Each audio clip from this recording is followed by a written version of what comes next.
Hello and welcome to Films for the Very First Time, another special episode here of the podcast. My name is Jordan, and with me today, as always, is Case McGeorge. You know something, Jordan? I realized I can't do this podcast by myself. I am no Superman. How's it going, everybody? It's going good. Yeah, we are here. Our last special episode was Wake Up Dead Man, and this time, while we have both seen the original Scrubs, and we'll kind of talk about our history with that before we get into it. But the new revival of Scrubs is out, and we watched the first two episodes. We're going to talk about it, and it kind of brings us back to our roots, Casey, because we first met talking sitcoms on Yes, with our break room, I Superstore. guess. Yeah. Which I don't know. I don't know. Maybe did you see we for whatever reason the Facebook page for that got like 83 more views like a couple days ago or something? Yeah, and we just got a couple more comments on the Spotify stuff that like I sometimes answer or like Oh react wow, to. what did they Still, say? I didn't just even some know people that. being like, "Oh, I love Superstore," or like, "I'm glad we found you," and it's like on the our finale coverage of that still has like thousands of listens. It just continues to do well over there. So Is this in like foreign markets or something? This is pretty cool. I'm kind of glad some of that. it was there was a boost in England at a time. I think it got on their Netflix or something at a certain point, and we kind of got a boost over there at some point Oh, awesome. from that. But so I think some of it's just people finding the show after it's run too. Um, but yeah, so us getting back into our sitcom, our sitcom Our history roots, here where we and our first roots. Yeah, started. so I'm excited for this. But I guess let's go back to Scrubs here and kind of just talk about I guess our history with it, when we watched it, how we watched it, all that good stuff. So I know you watched it well before me, so let's I guess kick it to you first. All right. So I remember the show when it came on, like when it started. I didn't know who Zach Braff was. I didn't know. I think I knew who Donald Faison was because I know he's in Clueless, and then he was in the show Clueless. So I recognized the face. Um, I never watched it while it was actually airing weekly, right? I got out of the army in 2011. Actually, no, was it? No, 2013. I'm sorry. Hmm. Got out in like 2013. And my last couple of months, I was I was about worthless. Like my unit was getting ready to deploy to Afghanistan. I was not deploying with them. I was getting out. So I have what's called rear detachment. So it's like all the people who aren't going are over here and they do who knows what. And then all the people who are deploying and going, they're over here and they're doing the training and they're doing all the stuff they got to get ready. It's important for them to do to go deploy to Afghanistan, right? And a lot of the stuff, the people over here are going to all the duty stations, they're getting out, they're retiring, they're hurt, they're injured, whatever the case is. And I was getting out. So wasn't going. Nobody really cared about us. Like, and I was a public affairs guy, which made people care even less about me. So like the public affairs guy, the guy who took my spot, going to Afghanistan, had to do all the training, and he had to get photos and video and do interviews and do all the public affairs stuff for the units getting ready to deploy. Right? Cool. Public affairs guy for the bunch of people who are staying back here doesn't really have a purpose. Like they didn't need a public affairs guy. So I'd show up in the morning, do PT sometimes. Sometimes I wouldn't do PT. I'd show up in the morning. They would see me. Then I would go home. Sometimes I'd show up in the afternoon. Sometimes I wouldn't. And that's where I really first started getting into the joys of like Netflix. And that's where I really the first show I remember binging was years before on Hulu. I binged Arrested Development because it was when I first started cutting the cord. That was a big one. I remember actually being in high school when Hulu was kind of like brand new, and it was like a big deal that you could stream every episode of Arrested Development on Hulu Yeah, you for would get The free. Simpsons and Family Guy the next day, right? Yeah. So it wasn't a big deal. Like I literally had just started cutting the cord, and so like okay, I watched Simpsons, watched Family Guy, and then Arrested Development was this big thing that was on Hulu after it like had went off the air or whatever, and I just had never got around to it. But I kept hearing it was great, and it was award winning stuff. People loved it. And finally one day I was like, okay, I'll watch it. And then by like episode 2 or 3, I was like, oh, I get it now. So I binged through all of Arrested Development. Right, it's cut to 2013. I'm getting ready to get out the army. Um, Sitting there, and I think the first thing I binged was the Bernie Mac show. I had 5 or 6 seasons. I went through that in like a week because I would literally just sit on my couch all day and just watch episode after episode, like true binging. And then at some point, I was like, I don't have anything better to do. Heard Scrubs is good. Let me put it on. Put it on. And I cannot remember what episode it was, but whatever episode it was, where I knew I was truly a fan and I fell in love with it. And I've told you this before. There's an episode where Turk and Carla are talking to each other about like Turk having to have Carla's back, right? Like basically like stuff that happens in marriages and relationships at some point. There's a conversation like, hey man, I really need you to have my back and stuff. And the conversation went like, you gotta have my back, blah blah blah. And she's like, okay, what if we have a daughter and she wants to do this? And he's like, negative, we're not having a daughter. Which, spoiler alert, ends up having like 4 daughters, right? By the end of the regular series, I think he had 1. Now he's up to like 4 as we find. Yeah. This is like, okay, fine. What if we have a son and all his friends are playing football and he wants to take dance lessons? Turk goes, he can dance if he wants to. That's like he finishes the rest, right? But he says he can dance if he wants to. And literally my brain just went, he can leave his friends behind, right as he said it. And I was like, did I just see this joke coming from a mile away? And it turned into a safety dance thing. And I was like, God damn it, how come nobody told me about this show before? And that's when I knew like I fell in love with the show. And it really is a great show. I've talked to you offline before how a lot of doctors and nurses have commented to the actors and actresses and to Bill Lawrence about how that show is more realistic about what it's like to work in a hospital in some of those positions than like Chicago Hope or ER or any of those other like true gritty medical dramas are, right? Like people have praised them about the stuff that they have to deal with that doesn't necessarily get showed. And yes, at times it can be like high school cliquish and there's affairs and there's romances that blossom and go up and down and all this other stuff. That happens on any job. But this show dealt with realistic stuff like not having the patients not having insurance but needing help and how do they get around that.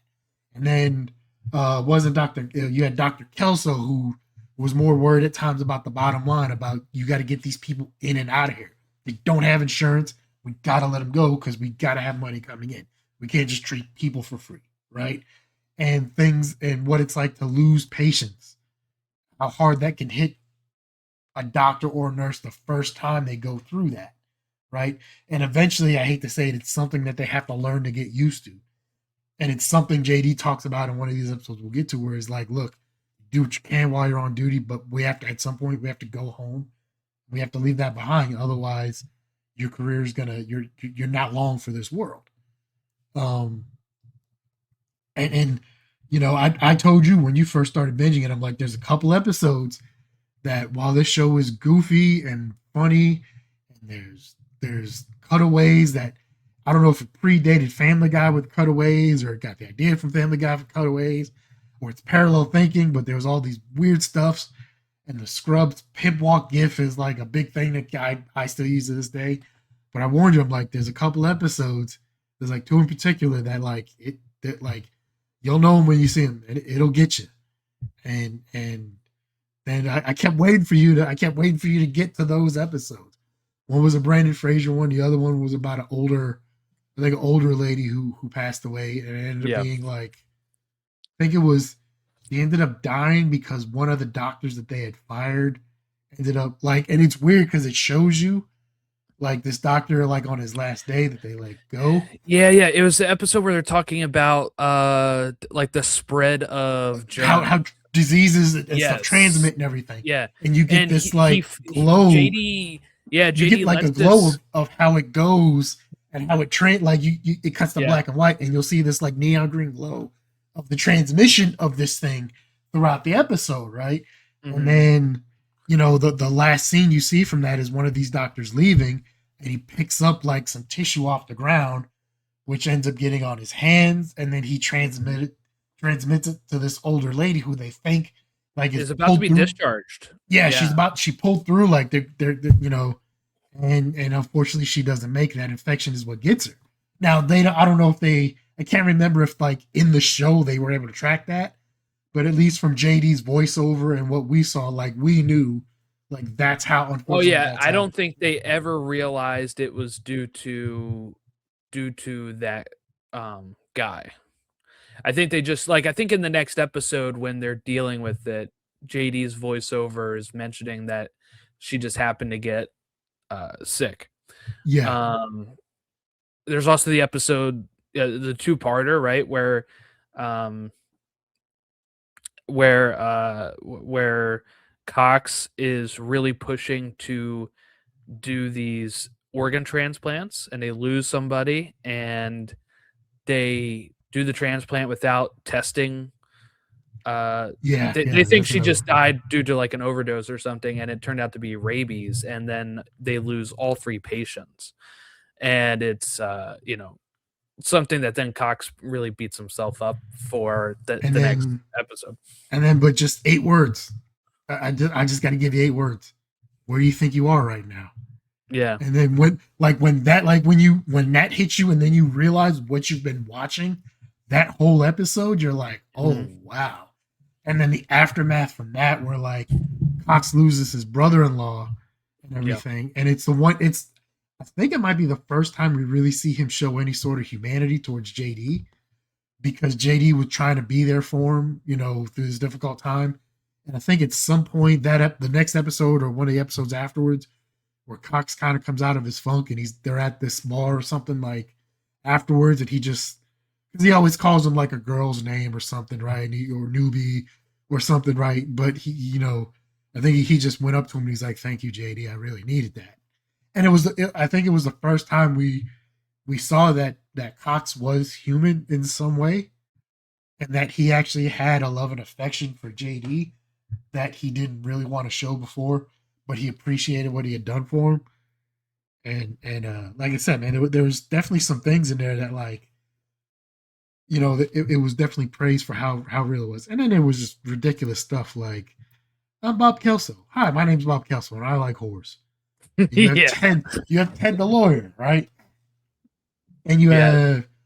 have Hooch is crazy, right? And just Hmm. Rowdy the dog, and you just have a bunch of crazy and the janitor, like Yes. Yeah.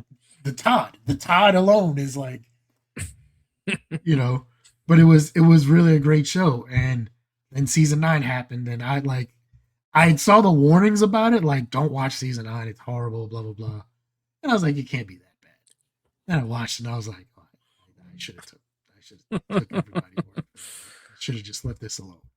I think the end of season 8 might have been one of the best series finales that had ever aired for a sitcom. Like it Hmm. really was a great series.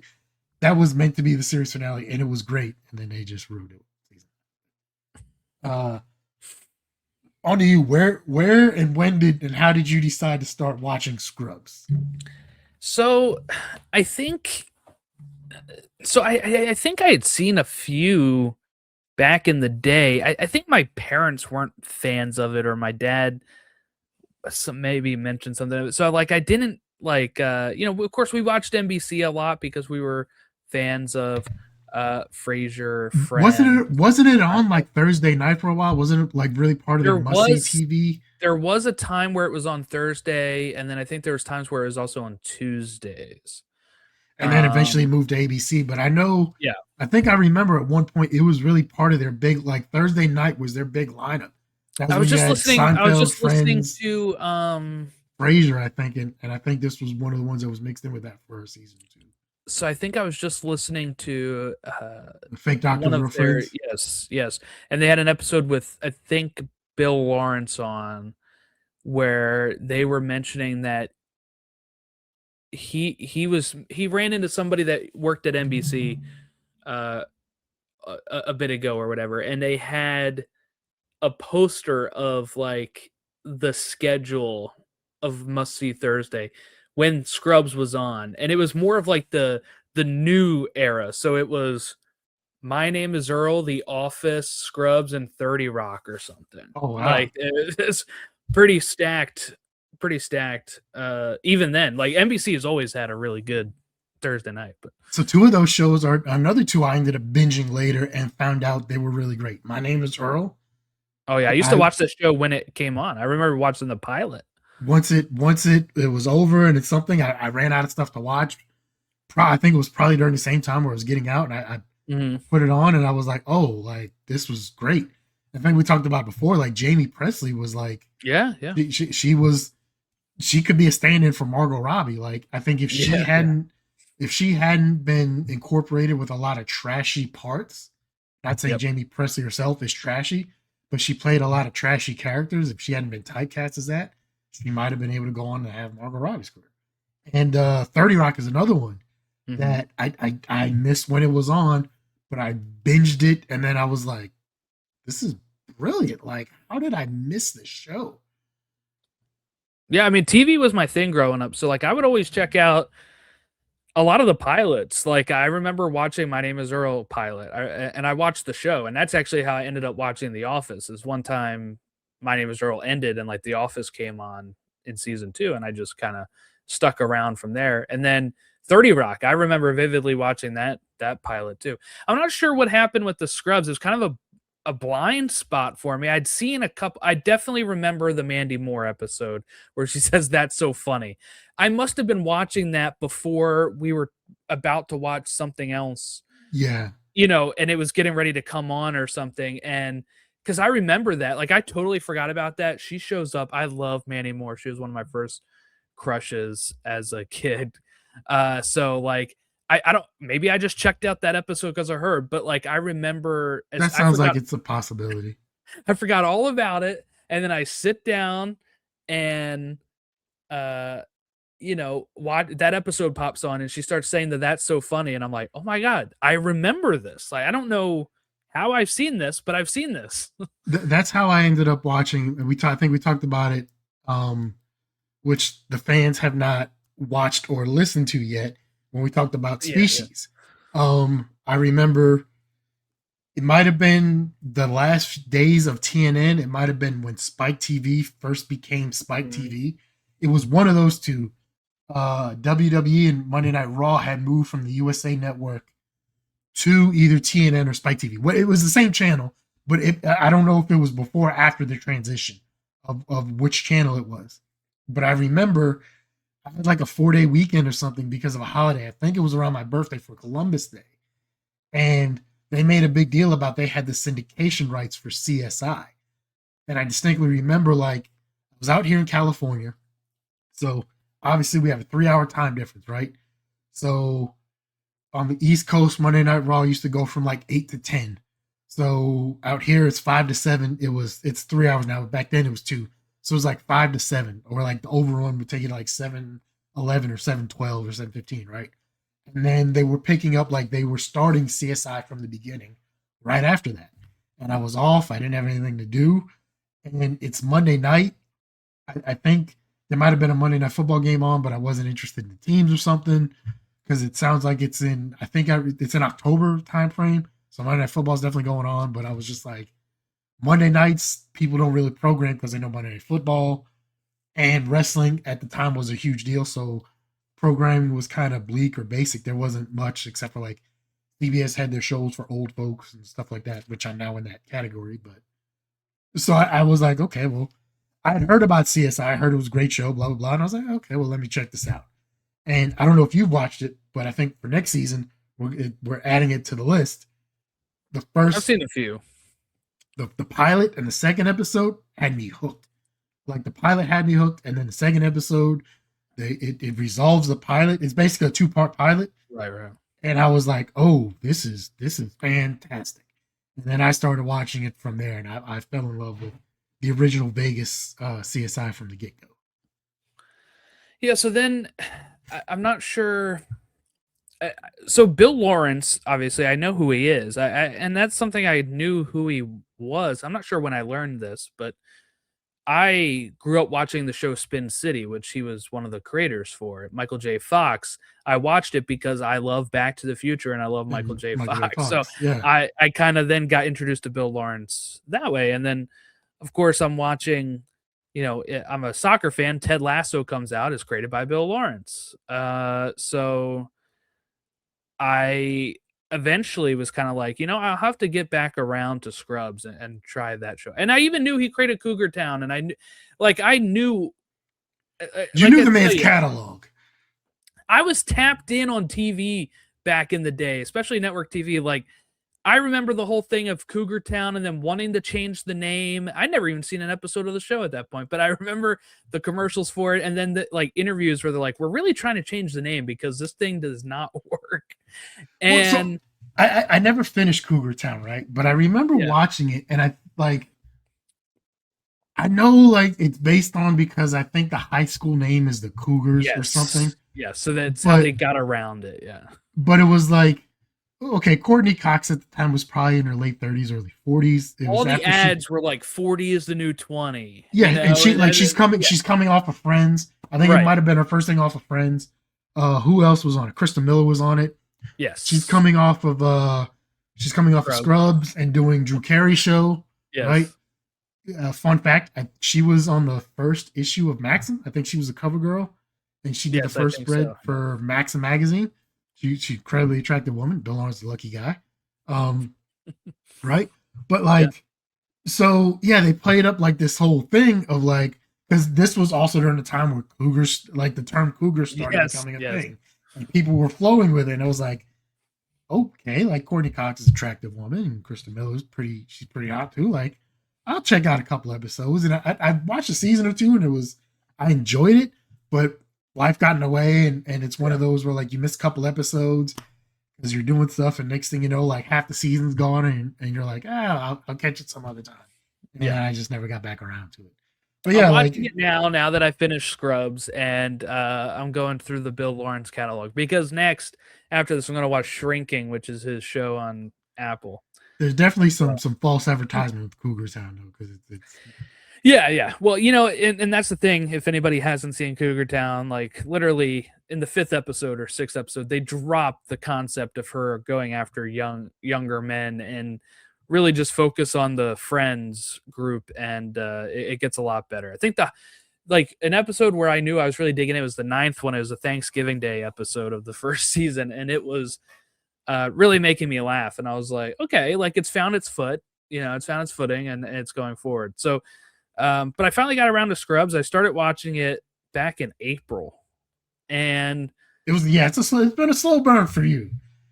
just for season one. Just season one took me that long because I started watching it. I actually flew through the first almost like 15 episodes of the in like 2 days, and then I got really busy with like life, and I think then like my wife and I only get a little bit of chances to watch something at the end of the night because of our son now and everything. So It's something you guys got to watch together, like yeah. He started becoming more of like a.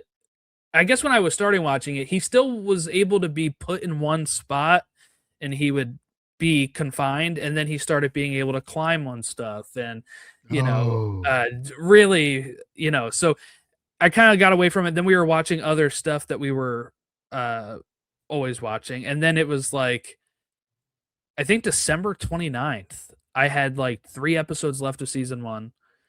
And I'm like, if I need to get this done by February, because my target, once I started watching it and then they announce that they're coming back, I'm like, that's my goal, is to be done in time for that. So I worked it out on like how many episodes I'd have to watch a day, which was like 3 episodes a day that I'd have to watch. And I would fit those in. And then some days I would get to watch like 6 or more, and then some days, you knew there'd be a day where you might not be able to watch but 1 or 2 or maybe not any at all. So you're like, let me get a little bit ahead on the homework here. So then I finished it with like 3 weeks to spare, and then I'm already almost done Cougar Town. So I mean, I'm killing it right And so I think I've watched through the series a couple of times. now. Mainly because not because it wasn't good or I didn't enjoy it, but mainly because this was back in the days where seasons were 20 some odd episodes long. Yeah, yeah. So And some of these seasons are like 25 episodes. 26, yeah, like Yeah. so that's the TV I grew up with, right? Where there were these long seasons where it was like it started in like September or early October. Unless like NBC was showing the Olympics, they didn't have a break. They might have like a week or two break at Thanksgiving, right? They might have a week or two at Christmas, or like the 2 weeks around Christmas and New Year's, like they would take a break off because there's holiday stuff and there's bowl games and this and that. But usually, right after that, like they would start back up because they would have to fit 24, 26 episodes in a full season. So Well, they you'd didn't, also have like the sweeps season, right? So you'd have February sweeps where everybody's, yeah, where like the special ratings guest stars and new, count yeah. more because they're, I don't know, like, But just how that's when that's for some of you guys who might not know, that's when they used to determine the advertising rates for the yes, next season. So you would have one in February. I think you would May. have one in like May, and then maybe there was like one in September, October, somewhere in that range. And that's where advertisers would determine how much, depending on how many viewers these networks would get during their shows and stuff. That's how they determine advertising And rates. I'm guessing because February and May probably didn't have a lot of holidays that would interrupt the flow, like Yeah, like some of the other. You're not going to base it off of like the December period because people are watching, not watching that because they're out doing Christmas stuff or whatever. there's holiday shows going on. Right. There's the showing of It's a Wonderful Life, right? But May, that's when you get your season finale, right? Finales, yeah. Yeah, so you got to end strong so you can have a cliffhanger. People got to want to come back to watch the next season, right? Stuff like that. And that's how they used to determine like your advertising rates and stuff. And that's where you would get special guest stars. And that's where you get your most shocking stuff like, oh no, he had an affair on it. Oh no, she just walked in on him in this compromising position with someone where he wasn't having an affair, but it looks like he was because that's what she walked in on. And what are they going to Yeah. do? And it would end on, do you take this man? And then the door would open, and that's where it would be like, to be continued. Who came in? Who stopped the wedding? Stuff like that. But I've only Yeah. watched it a few times just because the seasons are so long, and it's like you got to dedicate time to that. There's like I said, 8 full seasons, and then it was just like, Well, one of the seasons, season 7, is 11 episodes because of the strike here. But so that one I flew through. It's like, 11 episodes. I can get that done in like 2 days. But yeah, and then while I'm watching it on Hulu, the sale on Vudu happened for $8 for the whole the series that Really? I jumped on that. $8, seasons 1 through 9. And they're SD, standard def. Because But I think this was one of the last. If I remember correctly, I think this was one of the last ones shot on film. yeah, especially the specific, when I was listening and reading some stuff, like one of people asking for like a re-release, it's like, or like a update. Apparently they would have to go find the negatives and re-edit it all Yeah, scan. Like and then they don't have like a cut version of it on film where they'd be able to easily do it. So I think it might be a little tough for them to ever like put this and fully. there's not only that, but then there's the aspect of music licensing because Bill Lawrence and Zach Braff and everybody involved in the show they were really involved in trying to pick and find the right songs for certain moments and certain scenes and certain episodes. So they didn't just use stock music. They actually, contracted with bands and Right. used actual songs for a lot of these things. And unfortunately, I think I don't know what it actually sounded like, but I guess Zach had talked about it on the podcast because with the streaming thing, I think it started with some of the DVDs, but definitely with streaming, they had to cut and edit and place in a lot of placeholder music and other Yeah. things because they couldn't get the rights to some of these songs, or they wanted too much money for the rights to some of the It's like, so the songs. way that it used to work, right, is that you would license music for your show, and it would be able to be, and it would license it for like broadcast television or whatever. So And they'd be able to do it reruns on and they'd be able to yeah. do it on reruns, they'd be able to do it on whatever. But when you start selling it on streaming, they say, "Hey, actually, that's a new avenue. We need another negotiation for it." And then it Even before causes them that, to, there was some with video and DVD. yes, some Sometimes shows as well. Yeah. some of those there was Drew a lot of Carey issues. show was a huge issue on getting it's the Krista Miller shows, I guess. That it's like huge issues getting the music rights to that. I think only the first season is like, for a while, the first season of Drew Carey show was the only one on DVD because they kept running into roadblocks. I think now, and it wasn't streaming for a while. It just joined streaming recently because of I think issues like that. So And then yeah. with some of the bands, it's not even the fact of like money or they don't want to do it, but some of the bands, because some of the bands have split up or people have passed Mhm. away, and then the parts of the rights to like, so me and you were in a band, right? And we split up. You own 50%, I own 50%. Right, you have to Okay. make a deal with both people, Yeah. or yeah. You might want to do it. I want more money. So unless I get more money, I'm not going to do it. Or I pass away and now my wife gets the rights to it, right? But now she wants more money, stuff like, and stuff starts getting fractured in all these different ways, and it makes it really difficult to to get the music streaming rights for a lot of things, and that is unfortunate because I mean nobody knew streaming was going to be a thing, right? Like Mm-mm. I honestly remember when Netflix first started streaming stuff. Like I remember I still have a DVD on my coffee table that I never mailed back to Netflix, right? And I know they ended their DVD stuff, but I still have a DVD from them. I think it's of Piranha. It's Piranha 3D or something, right? I never got a chance to watch it. It's still sitting on my coffee table. But then I remember where they were like, you can stream movies and shows on your computer. And I'm like, this was in the early 2000s. And I'm like, who in the who in the hell is gonna watch movies and TV on their computer?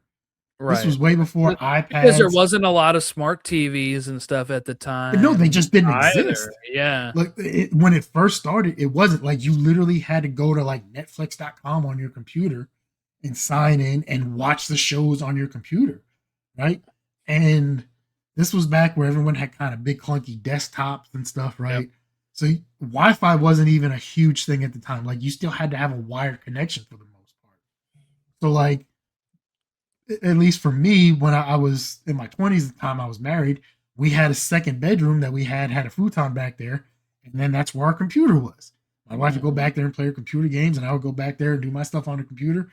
And but I was like, who wants to like? I don't want to sit at a desk like this computer desk with this crappy chair and watch like.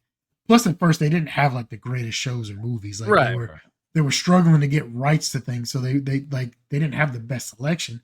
But I'm like, who the hell's gonna want to do that? Like, I'll just click the DVD, just mail it to me, and I'll watch it there, right? Right, right. And next thing you know, a couple years later, like it's big, and then Wi-Fi comes into play, and now you can watch it on your phone and your iPad and I mean, everything even in else. 2013, when I signed up for Netflix, the thing that got me to sign up, of course, was Arrested Development season 4. Uh, I was like, I gotta sign up for Netflix now that that's coming, and I signed up. I think at the beginning of the year. The season didn't drop till May, but it was my first time ever having it. And then guess what? I was at my parents' house. Their internet sucked, and I would have to buffer. Even just 13 years ago, it would buffer But for a while, and I'd you'd be have like, I to guess I pause it can't for watch like this five. right You'd now. have to like pause it for like 4 or 5 minutes Yeah, just to kind of like get up give it a head enough start. ahead. Yeah, so you can. So yeah, you might like watch a movie or TV show. You would start it, like the credits or whatever coming on. You pause it. That's when you go make your snacks, go to the bathroom, Right, get your right. popcorn, your food or whatever ready. Come back in a couple minutes, and you'd have enough where you could watch it and And like even then, sometimes I'd be like in the middle of watching it, and it would pause and just start buffering, and I'm like, oh, we're having a bad internet day or whatever. or So like, or like how like if you're watching this, like you look in our backgrounds and everything's blurry, like yeah, it yeah, would you would or start getting, blocky. Yeah, yeah, yeah, you start getting blocky stuff and you're just like, God damn it.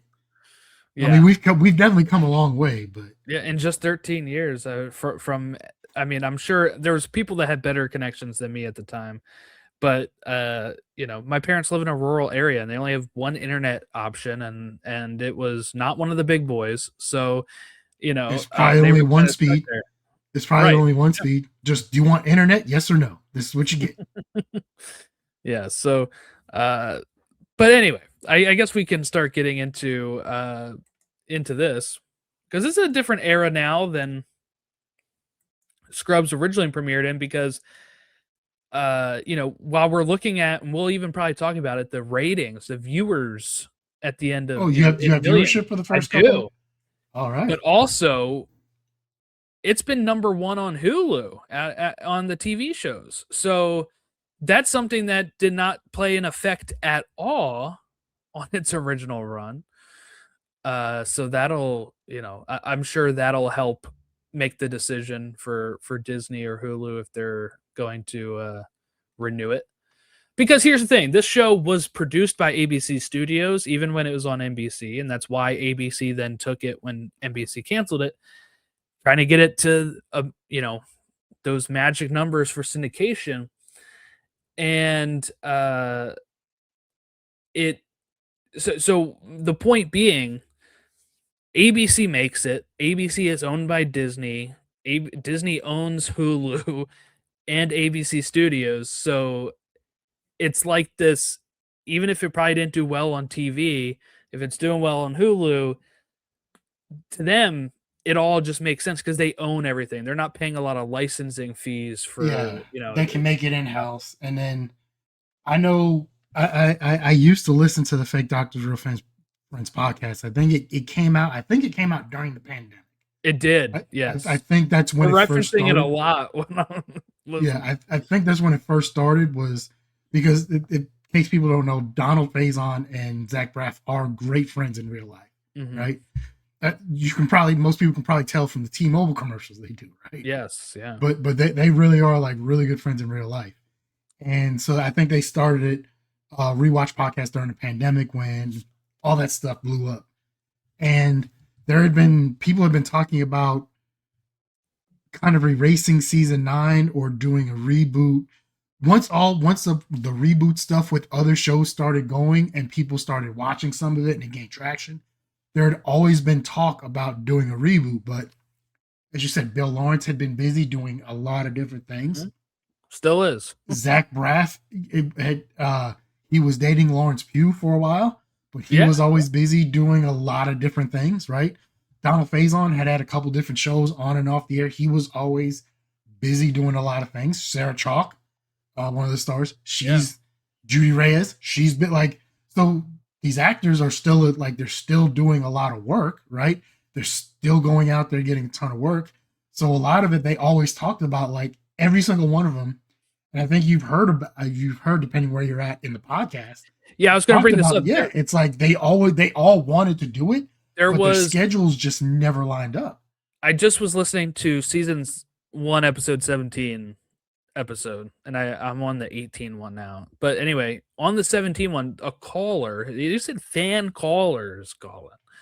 And one of the questions was like, "Hey, with all these, almost like everything is getting Rebooted. a reboot or a movie, like, do you see future with more Scrubs?" And I'm listening to it today, the day we're recording this, and I'm like, "Oh my god, this feels so weird because I've seen it and like we're about to talk about it on the Have they had podcast." Bill And Lawrence on the podcast yet? For where yes, you're they've at? had him on, I think, a couple times at this point. But they were, like to your point, they were like, "We would love to do it," and they even pointed to Psych and said, like, Psych did 2 movies already, and like Yeah, we and the we feel fans like we loved could it. do it. People Yeah. loved it. Like it, it's when the Psych movies come out, it's always a huge thing. The fans, Mhm.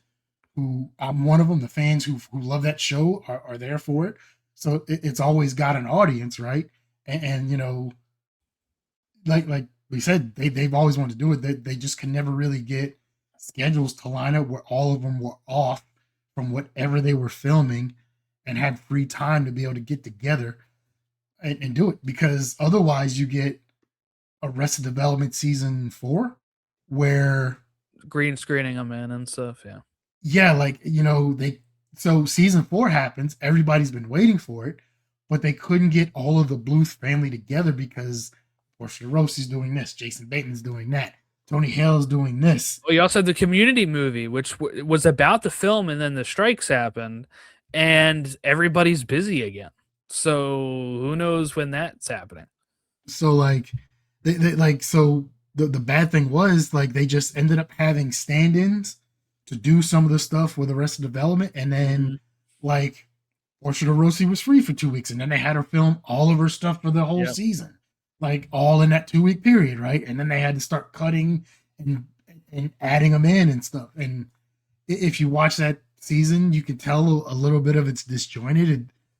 You never see the whole family together like you did during the first 3 seasons. There was a couple scenes I think they were able to get it done, but for the most part, you see like 2 or 3 of them together, or 1 or 2 here, or George Michael and Michael together, and then but you never see the whole family as one unit because they just couldn't get them together for it.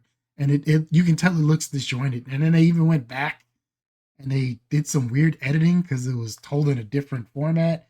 Well, season 4. Season 4 they originally cut it as telling, almost like if you would say like Lost, where you're like, oh, it's a Michael episode this week. Like it was focused on Michael, and then the next episode was all Job, and the stories would intersect, and you'd be like, oh, I'm getting the other side of this now. Yeah.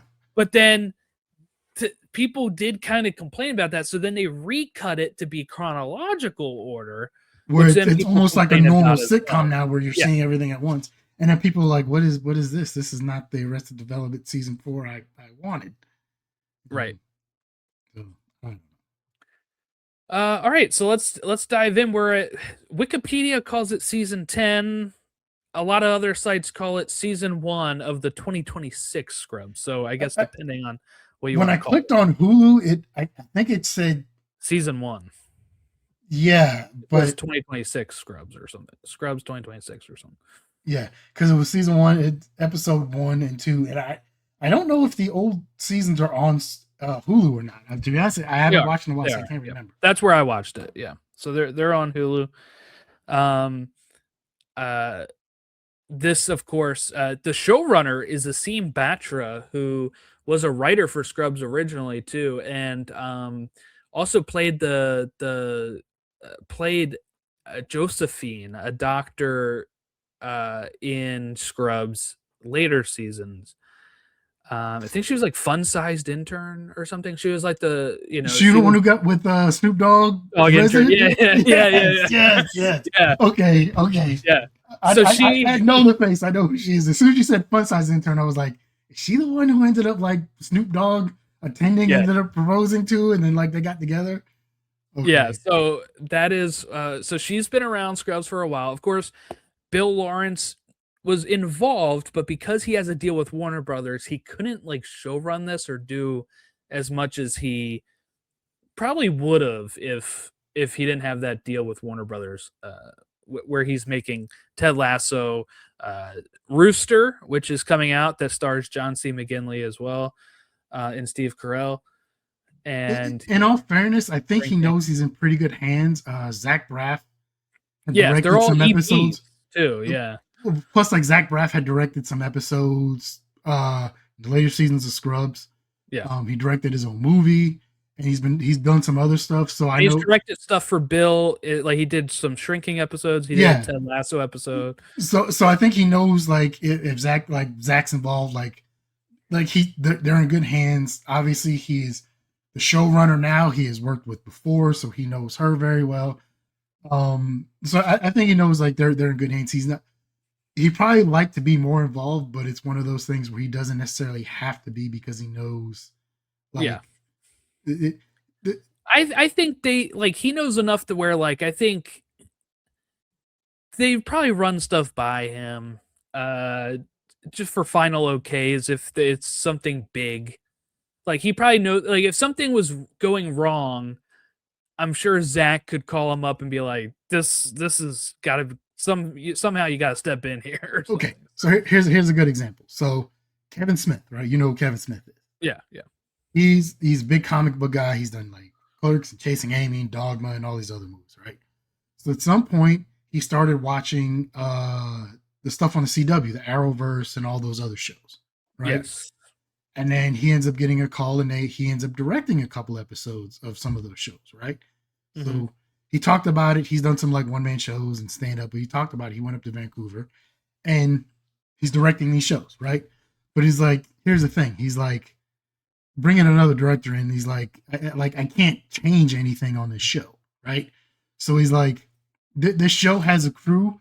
They use the same camera operators. They use the same assistant director. They use the same production assistants. Like this machine kind of runs itself, right? Mm-hmm. So Mm-hmm. he talked about this whole thing where like he found out there's an A&W not too far away from where they were filming. So at some point he found the A&W and he went and got some stuff, and the guy at A&W was a big fan, so he like got an autograph from some pictures, whatever. And then he decided, okay, well I'm gonna go to A&W and get some burgers and stuff for the crew. So he's sitting there and he tells like the assistant director or whatever, he's like, hey, I'm gonna go to A&W.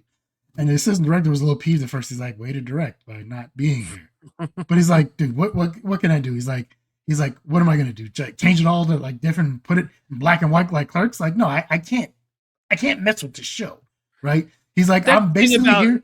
Right. He said, I'm basically here to call action and cut. He's like, that's all I really do, right? So, like, when you look at TV directors, they always say like the person that does like the pilot sets the tone of the show, and then all other directors just try to match like the way it's shot. yeah, Is this show use a lot of Steadicam, or is this show do a lot of like this type of stuff? Like they have to match that, but they're not going to be like, you're not going to have like a Christopher Nolan directed episode and you're going to be like, wow, he really took Scrubs to a different place. Like, yeah. they're never going to have that happen. So, like I said, he knows Zach's there, who has directed many things. So, worst case scenario, even before he had to call Bill, I'm pretty sure Zach can be like, all right, guys, stop. And he's an executive producer. So like, what are we doing here? No, we're not doing this. Like, no, this is not how we. Plus, as you've probably heard them talk about, they're really such a tight group and they've all worked together for so long. Mm-hmm. They have a no assholes policy where they talked about before, like they've had cameramen or other crewmen come in and they've been assholes and they're like, nope, you're gone. You have to go. We don't allow or tolerate that kind of behavior on this set. So I'm pretty sure worst case scenario, we did when you didn't have to call Bill. Zach can just be like, nope, that's it. You're gone. All right, everybody, take 10. That's me, Donald, me, you, and the little small showrunner girl. We're gonna go hash this out. We're gonna figure. I'm saying that because I don't know her name. Yes, but like we're gonna hash this out. We're gonna figure out how we're gonna come back from this, and then we'll reconvene in 15 minutes and figure out how we're gonna fix this and get it back on track. So, and then you'll probably send Bill a text later and be like, hey, this is what's going on. This is what happened. Right. Blah, blah, blah. But it's taken care of. So it was a 2-episode premiere. We had My Return and My Second First Day. My Return, directed by Zach Braff, written by Asim Batra and Tim Hobart, premiered February 25th, 2026. And My Second First Day, directed by Michael Spiller, who they've had on the podcast before, and he actually directed a bunch of original Scrubs and Modern Family and a bunch of shows. He actually won an Emmy with Modern Family. But then written by Amy Pocha and Seth Cohen, and it premiered February 25th, 2026. And, the reviews for the season have been at like 90% on Rotten Tomatoes. They've seen 4 episodes. We've seen 2. I've seen a couple reviews where they were like, but I'm not. I saw the weirdest review I saw was, it feels exactly like the original, which means it's not good. And I was like, you don't need to change the show. you know what that reminds me of? Michael Bluth. Don't open. They pigeon inside. Yeah. Well, I'm not sure what I expected. I don't know what I expected. Like, Yeah, I mean, okay, so I guess let's get into it because we haven't shared thoughts on what we think of the show or anything. Let's start with that, and then we'll kind of talk about the episodes as a whole. But like, uh, you've sat with this show a lot longer. I went from like almost the end of the show right into this show, just a Yeah, couple weeks in between. So like, kind of, what was your vibes? Watch it. I've watched these twice now to prepare for the episode as well here. So. I've watched them once. I think I'm gonna watch it again just because Mhm. I did enjoy them. Okay, um, some things I liked. It is the Sacred Heart we knew. It is Yes, it's not the, JD. the teaching. Yeah, it is. It is JD, Oh, and it is Turk that we knew. Except now they are older, and that reality hits them very quickly when like they realize like they're older and they can't do the same stuff. And I think that's one of the great things about what I've seen so far is so a lot of times if shows are going to do a reboot, they're going to bring these guys back, like they're going to be the same wacky guys they were before, right? Like, oh, and they maybe like they started off that way, but then they realized like no, like they tried an eagle. Bottom line is, but if you've seen the commercials, they try an eagle, and yes. they make like 3 steps, and he's like, I'm going down. Don't do it. I'm going down. And then they both end up hurt. They've got ice packs, and they realize like we can't do the eagle anymore. My Our favorite part of bodies that and too, by the way, is when they call the time of death, and then JD can't read the the watch without his because he needs glasses his on. yeah. No, my favorite part is where okay, he goes in there and Carla sees him, Bambi, and Yeah. she goes and she's like, does Turk know you're here? And he's like, no, he doesn't. As soon as he said that, I'm like, Turk Oh, knows. he knows. Turk knows. And I thought they were going to do like a Star Wars thing where it's like, I sense a disturbance in the force. But they didn't bother. They just went straight with, he's literally in the middle of surgery. He's like, JD's here. And it's like, And leaves. yeah, Yeah. yeah, that would, if this were the original show, that would happen. Well, you know what? I just want to point this out because I totally forgot about this as well. But I think it was Hulu or Disney Plus shared a thing on Facebook. I saw it was all of some of these callbacks to the original show in this episode because when Turk comes back from his honeymoon, uh JD is talking to Elliot and then just immediately stops and says, Turk's back from his honeymoon, and just takes off like he has that same Even exact though, vibe. spoiler, we find out that JD was on the honeymoon with him. Yeah, yeah, yeah. But But yeah, yeah, so like, and they don't overload you with like, oh, remember this thing? We get a couple. Obviously, Carla calling JD Bambi, right? mhm, mhm. Uh, Dr. Cox doesn't call him newbie anymore, and they make a joke Oldie. about that, oldie, right? But like honestly, and this is no knock against Zach Braff because not the same way. Like you can look at him and tell, like, no, he's gotten older. He's not the same I young still think he guy. looks good though. I mean, I'm like, not saying he doesn't look good. I'm just saying like no, you can tell it's not the same. yeah, Like because he's not the I just same remember young. Yeah. growing up with like the Facts of Life reunions and all those TV shows that would have the reunion episodes, and everybody looks so different, and Oh yeah. these all of these people look great. I would say. I mean, We it get is amazing. we get I don't know how Hooch is still working there. He got out of the asylum. He's still crazy. Somehow he still got his medical license. He's He's more working there. crazy. She says he's getting worse too. But okay, they gave us that. We got a little bit with the Todd, right? Cool. I like that. Yeah. The Todd is having to deal with HR now because we're in a different environment. We're in a different world, and HR is a real thing. Okay. We'll Yeah. talk about it later, but Dr. Cox has to deal with HR as well. Yep. Perfect casting for the HR lady. Okay, great. Mm-hmm. But there's other things like we will get at I saw we'll get at some point later in the series. Neil Flynn will come back as a janitor later in Yes. this season. Uh Jordan Jordan comes back. will Yeah. come back later in the season. Okay. I hope we see Snoop Dogg attending at some point in the season just to see what's going on with him. I don't know if we'll get Dr. Beardface. He was a little older. He might not be around anymore, right? The Right. one a lot of fans are kind of not worried about, but they really want to know is what they're going to do with Ted. I'm sure Bill Lawrence, because they loved that man. The actor who plays Ted unfortunately passed away. I don't know if they'll talk about the character, but they did say that they named the bar that they're going to hang out at is named Lloyd's for Sam Lloyd, who played Ted. So I think they will probably do nod. something with the character just to at least acknowledge him in some way.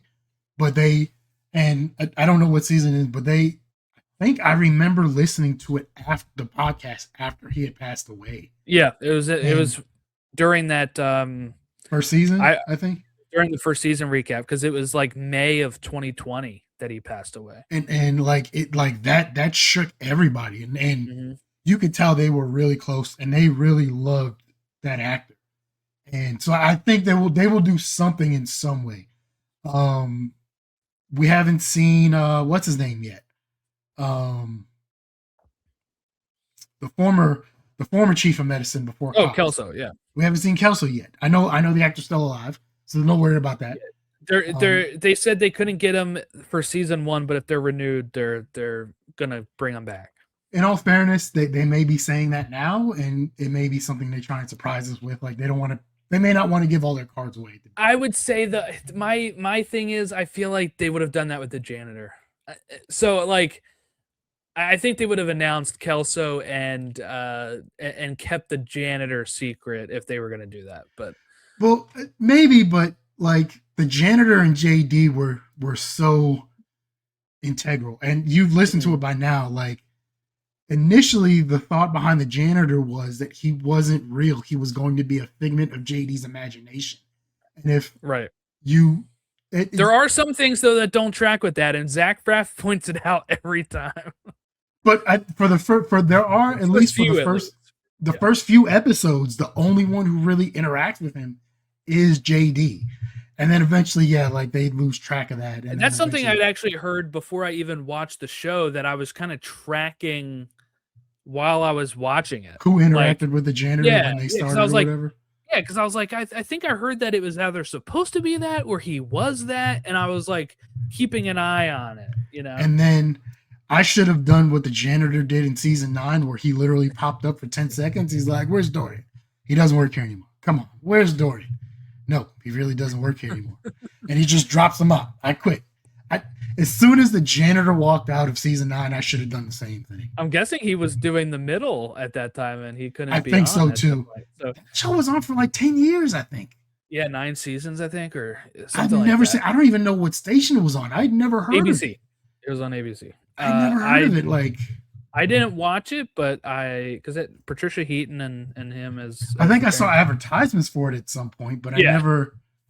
It has to be at least decent if it was on for 10 years. Like there's the diehard fans of it for sure, because I remember like it is amazing it got to 9 seasons, because I think there was a time where it wasn't doing as well and it just continued to get renewed, on the bubble. So I haven't seen like a full episode of it, I don't think, but I have just seen advertisements for it. I've heard good things.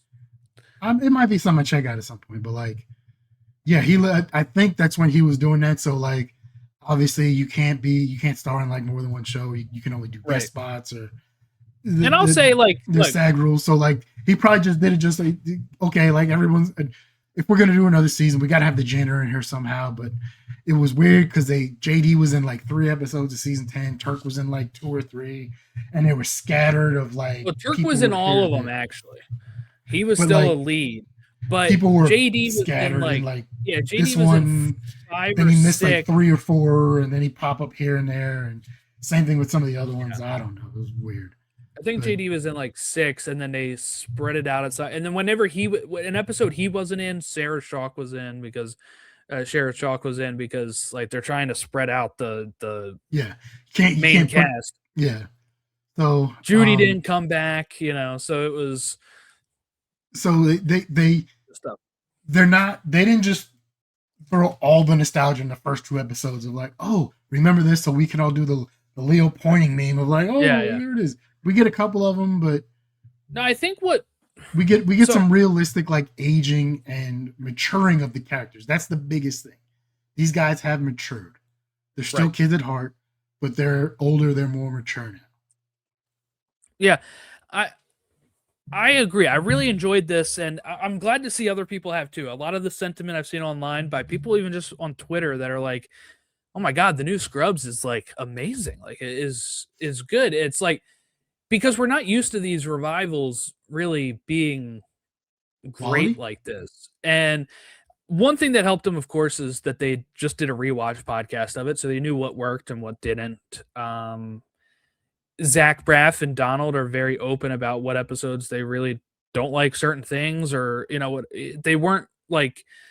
Uh, some rewatch podcasts can get a little too like, oh, this episode is another great one, and you're like, well, Everything's this great. one Yeah. wasn't right, yeah. But like, so they knew what worked on it. They'd been talking about it for so long. It's almost like I was just talking. I was just listening to it.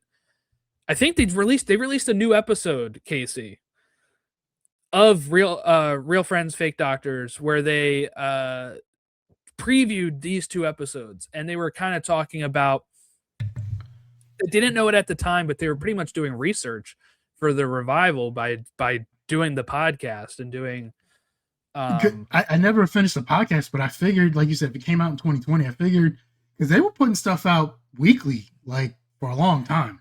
sometimes back when they make a reference to doing 2 episodes a week at one point So during like, the I pandemic. figured at some point, like They finished. They got I was through gonna them say, all. yeah, like they're good friends and they can still do whatever together, and it would still work. But I figured like at some point they're gonna run out of episodes of the podcast Yeah. They've been because kind like of republishing them. Like I guess iHeartRadio is continuing to like re-release them yeah.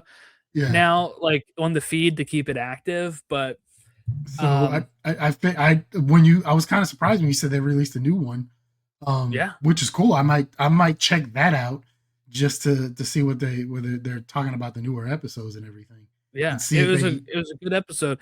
And you know, I'm like you said, they don't really fall in the trap of doing too much like remember this, remember that. And anything that they do of that feels very organic to what this show is, in the sense of we're picking up 15 years later or whatever, 16, 17 years later. time like life and time has changed everything, right? Dr. Mhm. Cox is now older. He's still a chief of medicine, but the surprising thing for me is he's realizing I can't teach these kids anymore. Like I'm out of Right. my depth here. He's being handicapped by Hey, HR and like the new school of teaching. okay, I have my thoughts on that. What are your thoughts on HR dealing with Dr. Cox and Dr. Cox kind of realizing like he's not the right person to teach this younger generation anymore? I think it is a natural point of his story arc from the original show to now be realizing that maybe his style is not going to work with this new crop of interns. Um, the I guess I'm not too strongly. I don't have too many strong thoughts on. I know some people have been very upset about the HR stuff and everything, but what I'll say is I think it's their way of acknowledging stuff that they probably couldn't get away with this iteration that they got away with in the original show. Um, Stuff like, while Cox was, I really love Cox. Let's not say it like that. I really You love love Dr. Perry Cox. Cox. You love Dr. Cox. Yes, but like, so like some of that stuff never really bothered me. But like, I could see how, like, I guess they were just talking about it on the podcast episode I was listening to, is like when he's calling them girls' names, he's doing that to be derogatory. But like, Can't do obviously that being a nowadays. Yeah. girl is not derogatory. So there's some stuff that doesn't work like that, and I feel like this storyline is a big, like, how are we going to address Dr. Cox's like rants? Here's how we do it. Or what about Kelso? I shall call you Slagathor. Because what Yeah. I think whatever in Debbie's. My He's name is Debbie. lucky. Well, He's lucky. I will call you Slagathor. He's lucky he's out and retired at this point, getting his free muffins every day. I wonder if he's still getting free muffins. Yes, I forgot about that. I hope so. Just Did you because see I that can. before we move on from Kelso, did you see that the hospital wing was named after him? I didn't. I saw like he had a photo up or like a portrait up. Yes, Same thing right with next Dr. to Cox Perry. had a yeah. But in the scene where at the end of the first episode, when the guy is like, "Why couldn't you help my wife?" to the new intern.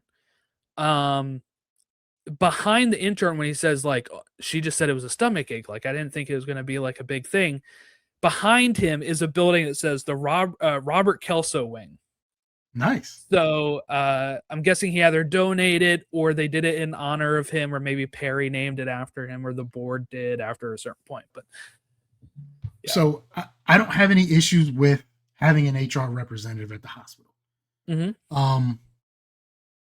Is it a hierarchy thing with the chief of medicine? No. I don't have an issue with that. Like, I don't have an issue with having HR at the hospital. Like, the hospital would realistically have an HR representative there, and that representative is there to help protect the hospital, not necessarily the employees. Right? That's HR's job. I get it. No issues there. It's definitely needed for the top. Like, as we see when she pulls out the file folder for Todd, it's like this thick, and there's tabs all through it and everything. And he's making progress. I will say, one thing I learned a long time ago was that exceptions are made for exceptional people, right? Mm-hmm. So the Todd must be an exceptional surgeon, because there's no way he would be. I think he was. There's a reference in one of the episodes when Turk thinks he's, in the first season, I think it was, Turk thinks he's the best, and they actually put Todd above him because Turk was kind of like getting in his own head or something. So, so if he's not one, he's two, right? What I'm saying, he's got to be up there, because if you got an HR violation folder that thick, you're probably not going to be working there that long. He's trying with consent 5, right? I mean, look, I and the actor who does him plays him so great. I wonder if we will. I don't think we will. I wonder if we will see him in the banana hammock at some point this season. So from what I was told is that ABC had a rule against it. So like once the show moved from NBC to ABC, they would never show him in the banana hammock. Yeah. It is a Disney property, so like I get it was already owned by Disney, but it was on NBC, so they could be like different. They allow that those kind of shenanigans over there. But no, like when it came, like when all of a sudden when you're on the park property, it's like no, we don't do that. So I'm of two minds.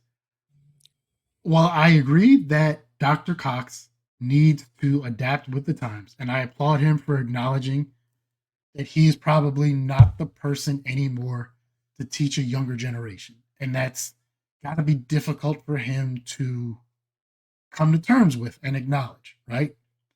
That can't be easy for anybody. I can definitely kind of understand where he's coming from with some of this, because like a doctor there who's like always online. Okay, you remember the episode previously in the previous seasons where Aziz Ansari was one of the interns, right? Yeah, and then like that was kind of the same vibes I was getting, where like he just wasn't paying attention, he was doing his own thing. And then he was like, "Oh, we got this like arcade machine, or like this quiz machine." And then at some point, like Perry picked him up and sat him on the table and was like, "You're gonna read this book, start to finish." And he's like, I think he told him like, "If you leave, I'm gonna kill you." And I think Aziz Ansari's character realized like, "Oh."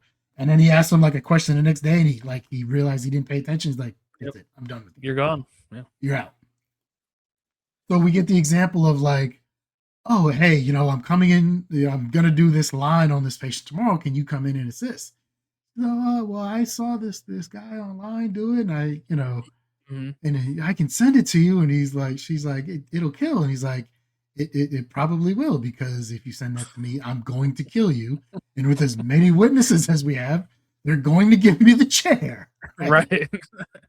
And then, okay, so like all of a sudden we see the next day, he's like, "Hey, You said you understood that this doctor showed you how to do it. Why are you having trouble? Well, you're bringing my vibe down, and that's where like the old man in me is like, God damn it, like fucking kids these days, Yeah. so I can sympathize with him there of like I get it. He can't say and do all the things he probably wants to say, and he needs to change and realize that that's not allowed anymore. But I can understand like there's that growing resentment, and he's probably got horrible ulcers inside of like, you see what I Yeah. have to deal with. Where like she said she got it because there was this doctor who shows stuff online and he's really good at teaching. So okay, he's like, okay, maybe this is just new stuff I don't get, and maybe she will grasp the concept. And then when she couldn't function, he's like, what am I supposed to do? Like Hmm. and I can tell he's thinking, you're a doctor. People's lives are in your hands. Like, Right. but this is where we also get JD, who is able to calm her down and walk her through this procedure, or allow her to calm down and give her some sort of support where she's able to do this. And the simple fact that Perry is was able to be there, and he's like, I kept your patient here because I needed to keep you here. You're the only Right. person that can do this. And that's not the Perry I ever thought I would have seen from the first 8 seasons of this show, Mhm. including even when he gave that great thing in the finale of like season 9, where he's like, he's the best doctor that has ever walked through these doors. And, he gave that great goodbye where he didn't know JD was behind him, you know, Right. Right. Right. but, he acknowledged like, everything that he did to make that place better. I never thought I would see this Perry. Like, this is a new Perry, and that was a little weird. Uh, That's what I'll say though is that's what I really liked about this is they weren't afraid to have had the characters make a little bit of progress without us seeing it. So I feel like a lot of these revivals will go all the way, like go backwards to what we knew them as at the time of the show. It's been 17 years. I'm glad Perry is at a point where he can kind of he acknowledged realize, JD as a peer. yes, yes, he's no longer, and maybe that's because JD left and he was able to like, you know, He was the chief of medicine at another hospital, and then right, he ended up going into private practice. Did you concierge doctor. did you catch the shade Turk through at JD? Oh yeah, writing scripts in the suburbs or whatever. Yeah, we're basically he's telling him like, you don't know what's going on in the streets anymore, man. Like, and that's another thing I like. So okay, uh, Turk being burnt out. JD and Turk are still friends, right? But as you get older, and this is something I probably experienced more than you, maybe. I had a lot of friends in the military, and people I've went to combat with, and if we were to ever meet and catch up, we would have great times, and we could have a couple Yeah. drinks and talk and laugh and cry and all this stuff. But and social media was great for a little bit because Yeah. uh I'm sorry, I don't know where that came from. When Facebook Yeah. like first came out and people were able to connect, like a lot of us were able to connect Yeah. and share stuff back and forth. But as you just get older, family gets, I don't want to say gets in the way. Life happens. You move, and people move to different places, and they move to different stages in their life, and they have ups and downs and things, and they probably still text each other and talk, but they probably just can't see each other because JD says, he's living an hour away from where Sacred Heart is. Yeah. Uh, Which is where he moved to in the at the end final of, season. yeah, He moved an hour away to work at the other hospital and to be because it was closer closer to to his his son. son. Yeah. Right. So, uh, and then like you said, he was chief medicine at another hospital because he got that job, and then he went into the concierge service. So basically, he's just you know going to rich people's houses and checking on Yeah. cuts and looking at If you've ever guys seen the show Royal Pains from USA, it's pretty much looking at that type of doctor. looking at guys who've had erections for 4 hours straight on Yeah, Viagra. we Who, should really get that down. yeah, and he's I'm more concerned about the angle it's at, like, right. So and look, I'm sure that pays really well, right? I'm sure probably his medical school bills are probably all paid off, but we know he has at least one kid. I think he has more because I think he has a kid with uh So here's the thing, right? Let's talk about this because season 9, Donald Faison says that it is pretty much an Elseworlds tale because it is the um it doesn't because exist. Or it's an it's alternate another universe. alternate universe Yeah. because in that show, right, they knocked down the old hospital because in real life, the old hospital that they shot in was knocked down after they filmed season 8. Because I think it was an So actual hospital. it was an I think abandoned hospital that they shot in for those 8 years. And I guess when it ended, they thought this is it, and then it got renewed, and then they had to pivot.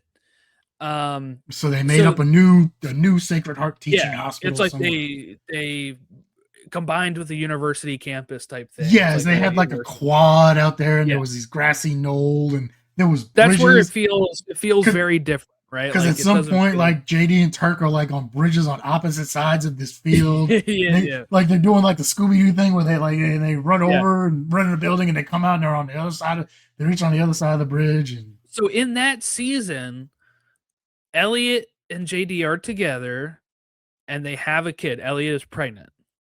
And they go to a baby moon, they do all that kind of stuff. Now, that doesn't exist, but so he had his child with Elizabeth Banks, that's Sammy. He does reference that being concierge doctor had him, it was better for him spending time with his kids. And I'll say this is in the press somewhere. They confirmed that they had 2 kids. Elliot and JD had 2 kids together. So that'll probably be referenced later at some in one of point, these because episodes. we already find out that they were like they get together at the end of season 8, I think. And they were married. Yeah. They were married, and then but they are now divorced. Which Yeah. that's life. Like, unfortunately, Exactly. I've these seen a happen. lot of people upset about this. And look, I was never like a big shipper of these 2. I mean, like I liked them together, but also, and that was something I kind of thought, preconceived notion going into the show, that JD and Elliot were a little bit more will they won't they. There was a good chunk of the show where they are like definitely not. Yeah. And they're just friends. And then it'll be like They get occasional back episodes where they get together, back together or and then they break up almost again. get Yeah. back together.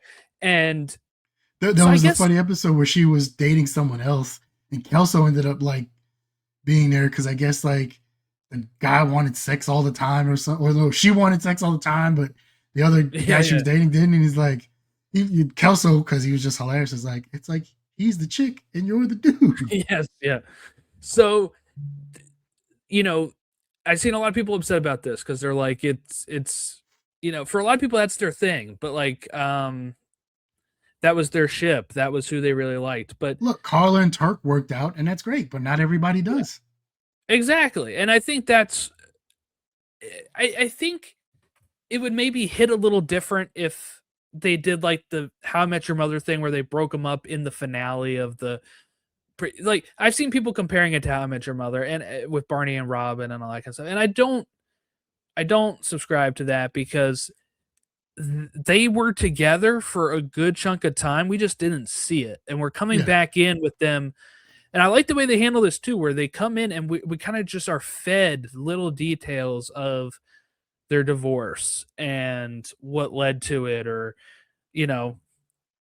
so much so when they said like, "Oh my God, you cheated on that beautiful queen," I was like, "Did he?" And then it has to be JT being like, "That never happened," and then him going to Elliot and be like, "Why are you telling people this?" Like, so I think we'll kind of continue to get more of that stuff as we go, but I think it's real, and especially for those 2 who continue to always have They had problems staying a very together. tumultuous relationship Yeah. during the first 8 seasons, right? Like you Yeah. said, they were together, they broke up, they were together, they broke up, they started seeing other people. He had a kid with Elizabeth Banks. They were together, they broke up, like all this other stuff before they eventually ended up together at some point. But you know, life is not easy. You know, I have two And it divorces under seems my like belt. Like, the it happens. divorce is maybe pretty new still. So like they were maybe together for 15, 17 years. Yeah, it could. I mean, it could have happened within the last year, couple years, because Right. there's they're either they were or are going to like a couples counseling thing. Yeah, They yeah. still they might still be doing it because they are co-parenting at least Right. one, if not two children together, right? So it could be something that they're doing together to try and make sure their co-parenting is working out great. I am interested in seeing how that goes. But Yeah. like I was saying, JD's doing the concierge thing. Turk is still doing surgery and he's on the grind and he's still teaching, but he's got all this other stuff. And yeah, at some point, like which happens with doctors, he's burnt out, right? And he's just Yeah, I like really this like is that bit where, he's amputating a toe because this guy I guess has like diabetes and is what I assume because that's most of the time yeah, that they amputate anything like that. yeah. He talked about it later, and he's like, this guy's not He's going to going to pay go back to attention. eating. He's going to go Yeah. back to eating. He's not going to take his medication, and he's going to keep coming in, and I'm going to keep taking body parts off of him until he dies on my table. And then Right. his family's going to look at me and say, why couldn't you do anything to help our father, or grandfather, husband, whatever? Right. And I can imagine that's probably one of those real things that doctors have to deal with. Um, I can, I will say, I am no longer diabetic. I'm now back to being pre-diabetic. Good. Um, I, I, so a few years back, I went to Colorado, and I think I caught COVID while I was up there, and I think that shook the diabetes loose in me, right? Because, well, so here's the thing, I think I caught COVID, pretty sure it was COVID, and then I got back, and like my health went to straight shit, like I started having just like a sweet taste in my mouth the entire time, like all the time. Like I couldn't go more than like 30 minutes without having to go to the bathroom, right? And there was a few other things that were happening, and I got scared, and I started looking up the results. I was like, oh, like all the results show me there's diabetes. So I made an appointment with the VA doctor, right? Made an appointment, and she talked to me. Said, okay, these are the things we're gonna do. We're gonna get the blood test going. So I went in and got my blood test. I'll never forget. It was like a Friday afternoon. It was one of the days I happened to get off. I had an 8 hour day that day, so I got off at like 4:30. I was walking out to my truck or my car at 4:30 in the afternoon, 4:45 in the afternoon, and I get a call from the VA hospital. It's my doctor. 4:45 on a Friday afternoon, and she was very concerned because she's like, "These are some of the highest diabetes numbers I've ever seen. So we have to figure out what we're going to do." We went over a lot of different things, and I told her, you're the doctor. Like, I trust you. Like, you are this is a collaborative thing, but you are the medical professional here. So, Right. what do you think is our best course of action? And she laid out a course of action with me. And then I had a nurse that got assigned to me. And there was a lot of different things I had to do. And I had to change some diet stuff. And I had to start, at first, I had to start I had to start taking blood samples like several times a day. And then it went down to like once a day. And then it went down to once every other day. Now I think I just do it 3 times a week just to check. But I was getting calls initially like every week from this nurse, and then I was getting calls every other week, and then it went to once a month. Now she doesn't call me anymore because my numbers have gotten to the point to where, and my doctor told me this herself. She's like, I like this is a big change, and she's really happy and excited that you know like the nurse would always tell me she's so happy. These numbers are great. And I was initially, I'll be honest, I thought, man, she's probably just saying that. Like, okay, like I get it, they're probably Mhm, better than they mhm. were. But honestly, after seeing that episode and seeing, I know this is a television show, but seeing Turk on the operating table talking to JD and talking to other people and going through that, I can imagine like he probably has other patients who Don't listen. don't listen, and the numbers are getting worse, and it may have had to have surgery and various things amputated. So I think for her to see, that someone took her advice and is trying to make better changes in their life and lose weight and do better things. Like I can look at it and understand like why she is excited and she's happy about that. Yeah.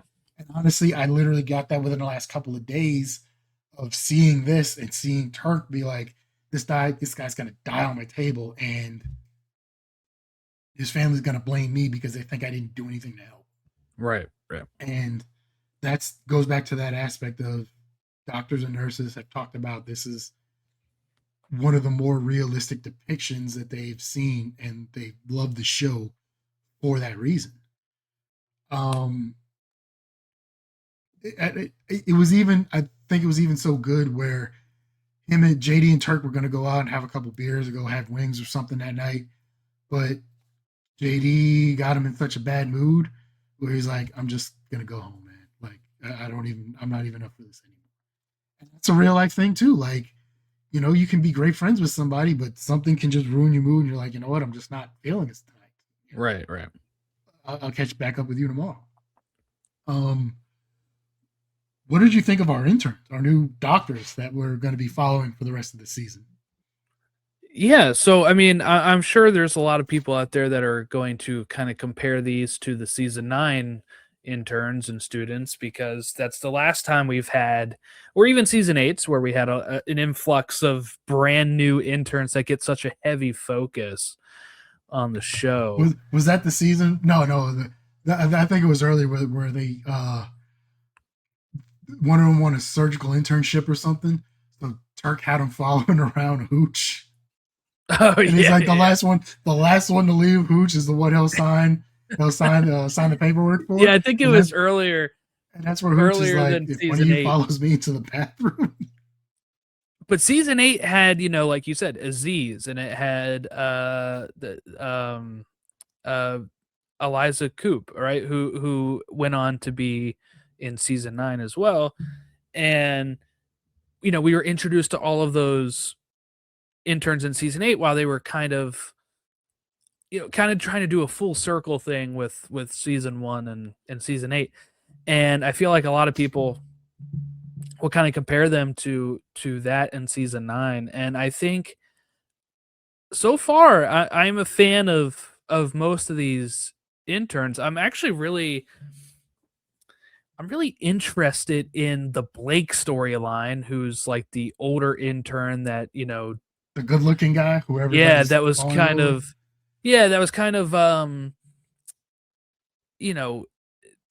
keeping distant from the other interns until JD had to pull him aside and be like, you can't do this by yourself, man. Like, you're no Superman, right?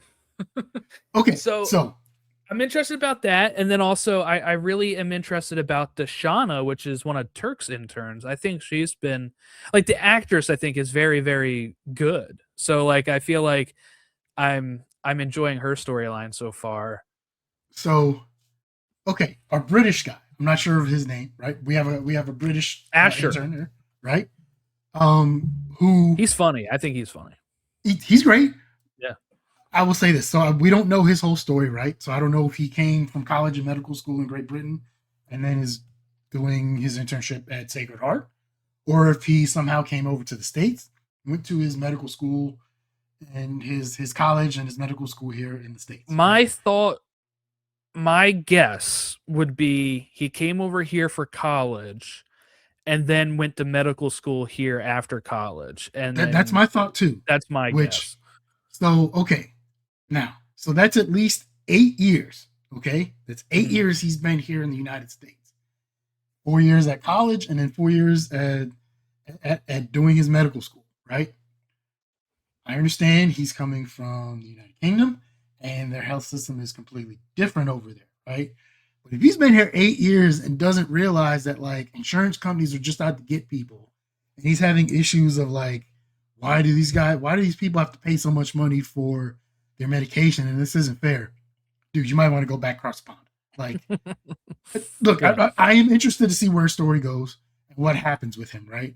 And I know anybody who's watched and listened to me over the last few years knows like I look at things in a weird way and I think too much on some things.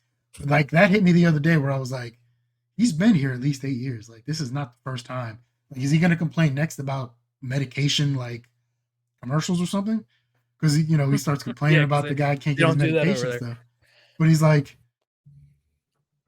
and I get it. Like I said, there's differences in their health Yeah, I system and think ours. But yeah, I like, think this is the writers trying to show it's kind of going to be their like way of criticizing the American system healthcare through the system, eyes which of somebody who, because I didn't know that the NHS, I see British people complain about them all the time, but all of their prescriptions are $10. That's I don't know how crazy. accurate that might be true. That might not be accurate. I don't know. I know one of the few people who I've talked to who is British who had one of the few people who like didn't like the whole thing because he's like the appointment times are terrible and it's impossible to see a doctor. So I don't know. I don't know anything about the United Kingdom's health. So back to Blake. Before I ask you about it, I can't be that hard on him for what happened. At least once again without knowing anything about medical practice and how that works. But I can understand what he said when the guy came in and he's like, "Can you come out to the parking lot, take a look?" He's like, "No, man, you gotta like if there's an issue, you gotta go to the emergency room. Like, this isn't a drive-through." Now, he probably could have handled that better, right? Yeah, I It, think just removing that last sentence of the drive-through part would probably have been a little better. I don't even know. I'm not even against that. Like, I'm not even against that. But like, I just feel like it's purposeful. It's a little purposefully mean instead of just saying like, no, unfortunately, we can't do that, like type thing.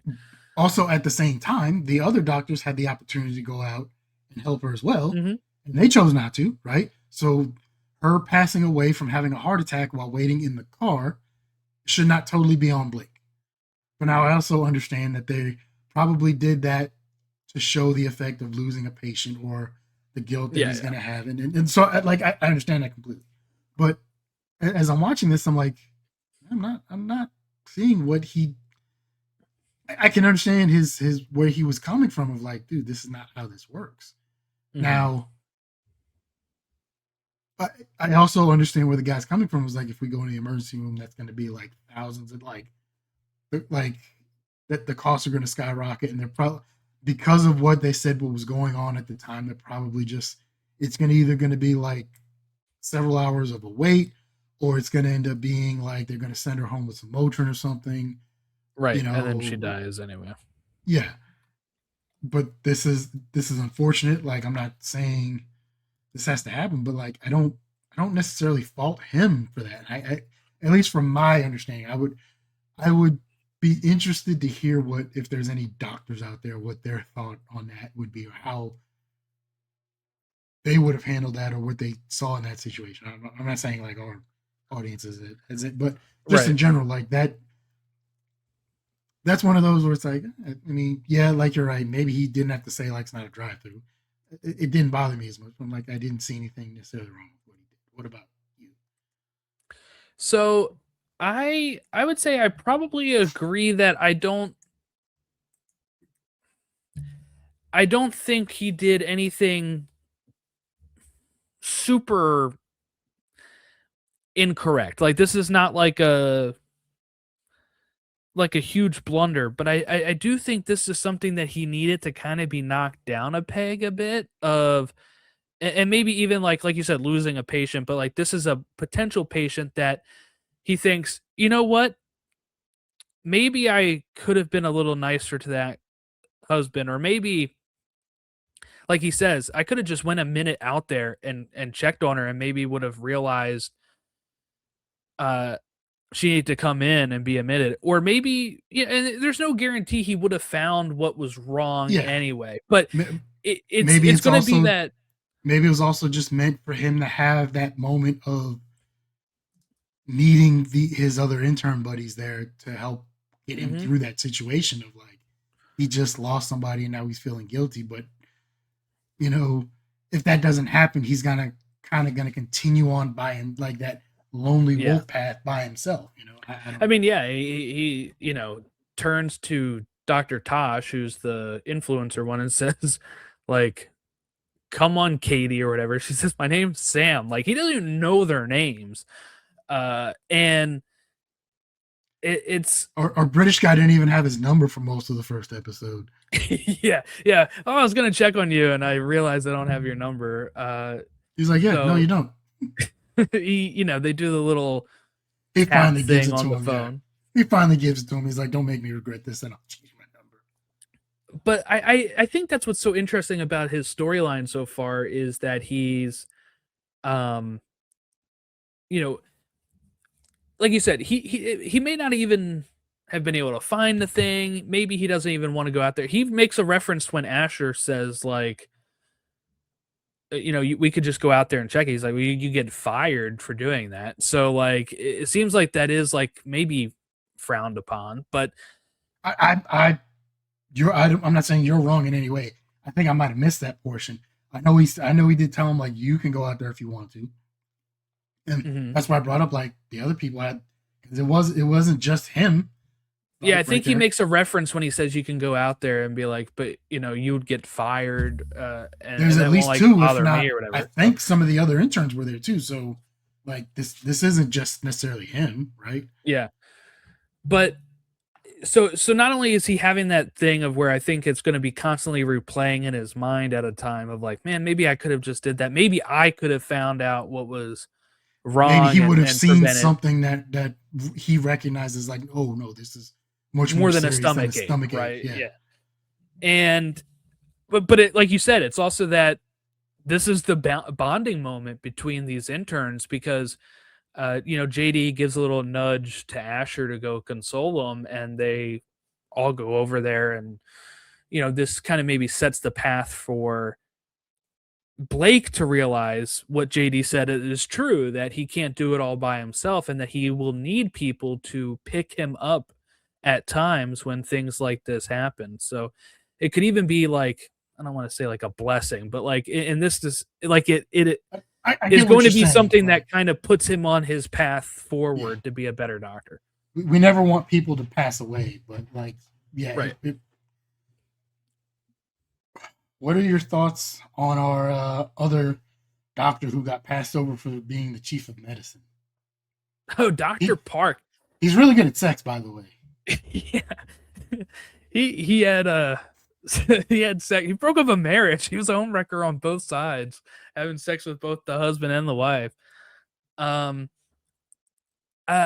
So far, I think he's a very interesting character. I think we need this type of foil since Cox is no longer that type of character for JD, and he's almost playing the Cox role to JD's Bob Kelso, of like, Bob Kelso was the chief of medicine, and Cox was always, he went against everything he said. He would be sitting like the same thing that Dr. Park does here, where he sits on the couch with the popcorn and looks at his watch like any minute now. Like, that's such a Perry Cox thing to be doing. Like, I'm here just to watch the fallout of your decisions.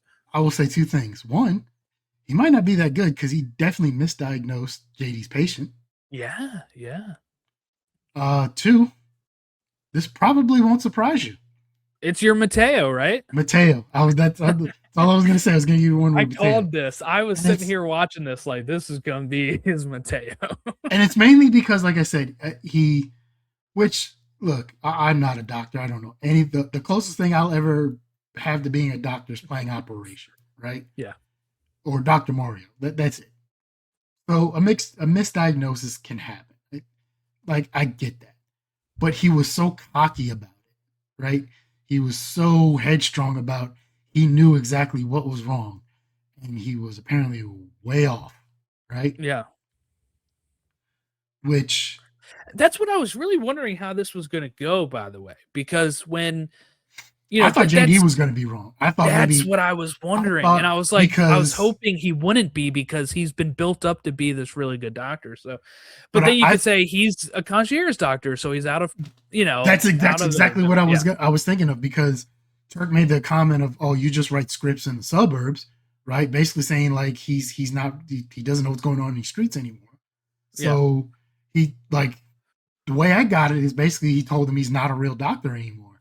I thought maybe JD was gonna be way off and like it was gonna come back where this woman was really sick or had some real severe health issues because he was so out of whack or out of practice. I thought that's how he was gonna end up back at Sacred Heart because he realized like, oh, like I need to get back on my game. Right. Not because as we talked about earlier, Doc Perry is the one who was like, you need to teach these people. Like you're closer to them than I am. You're closer to them than I'll ever be. And this is what you're meant to do. I love Perry where it's like, plus I hate that guy and he hates you. And just knowing that will keep me warm at night. Yes. Yeah. There's a little bit of a nice old school Dr. Cox there with JD with the fact that he dislikes you is gonna, you know, keep me warm. So yeah, that Um was our his return to Sacred Heart. yeah. Yeah, I was wondering when I saw these titles, I was really confused because I was like, my return and my second first day. I'm I like, didn't isn't know these the he was same things? I didn't know he was gonna end up being the chief of medicine. No, I once didn't know what Cox to expect. offered the job, I figured that's what it was. Well, before that, like initially, Yeah, yeah. I thought maybe he was just gonna end up working back there as like an attending position, or Right, right, like right. not he was going to take over Perry's job, and that's the last we were going to see of Perry until later in the season.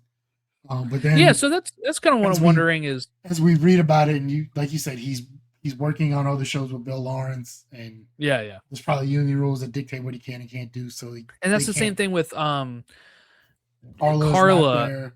She's on a hit ABC show called High Potential with Caitlin Olsen. Yeah, So I don't know. Now they both said they want to come back for a second season as well.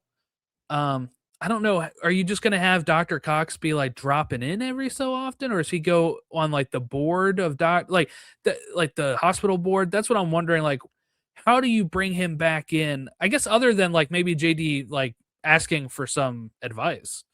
I think honestly, I think that's one of the things I really love. Like I said, there's not too much nostalgia in the first couple of Mm-hmm. episodes, but Perry retires. He who knows, maybe he'll go be a concierge doctor or something, right?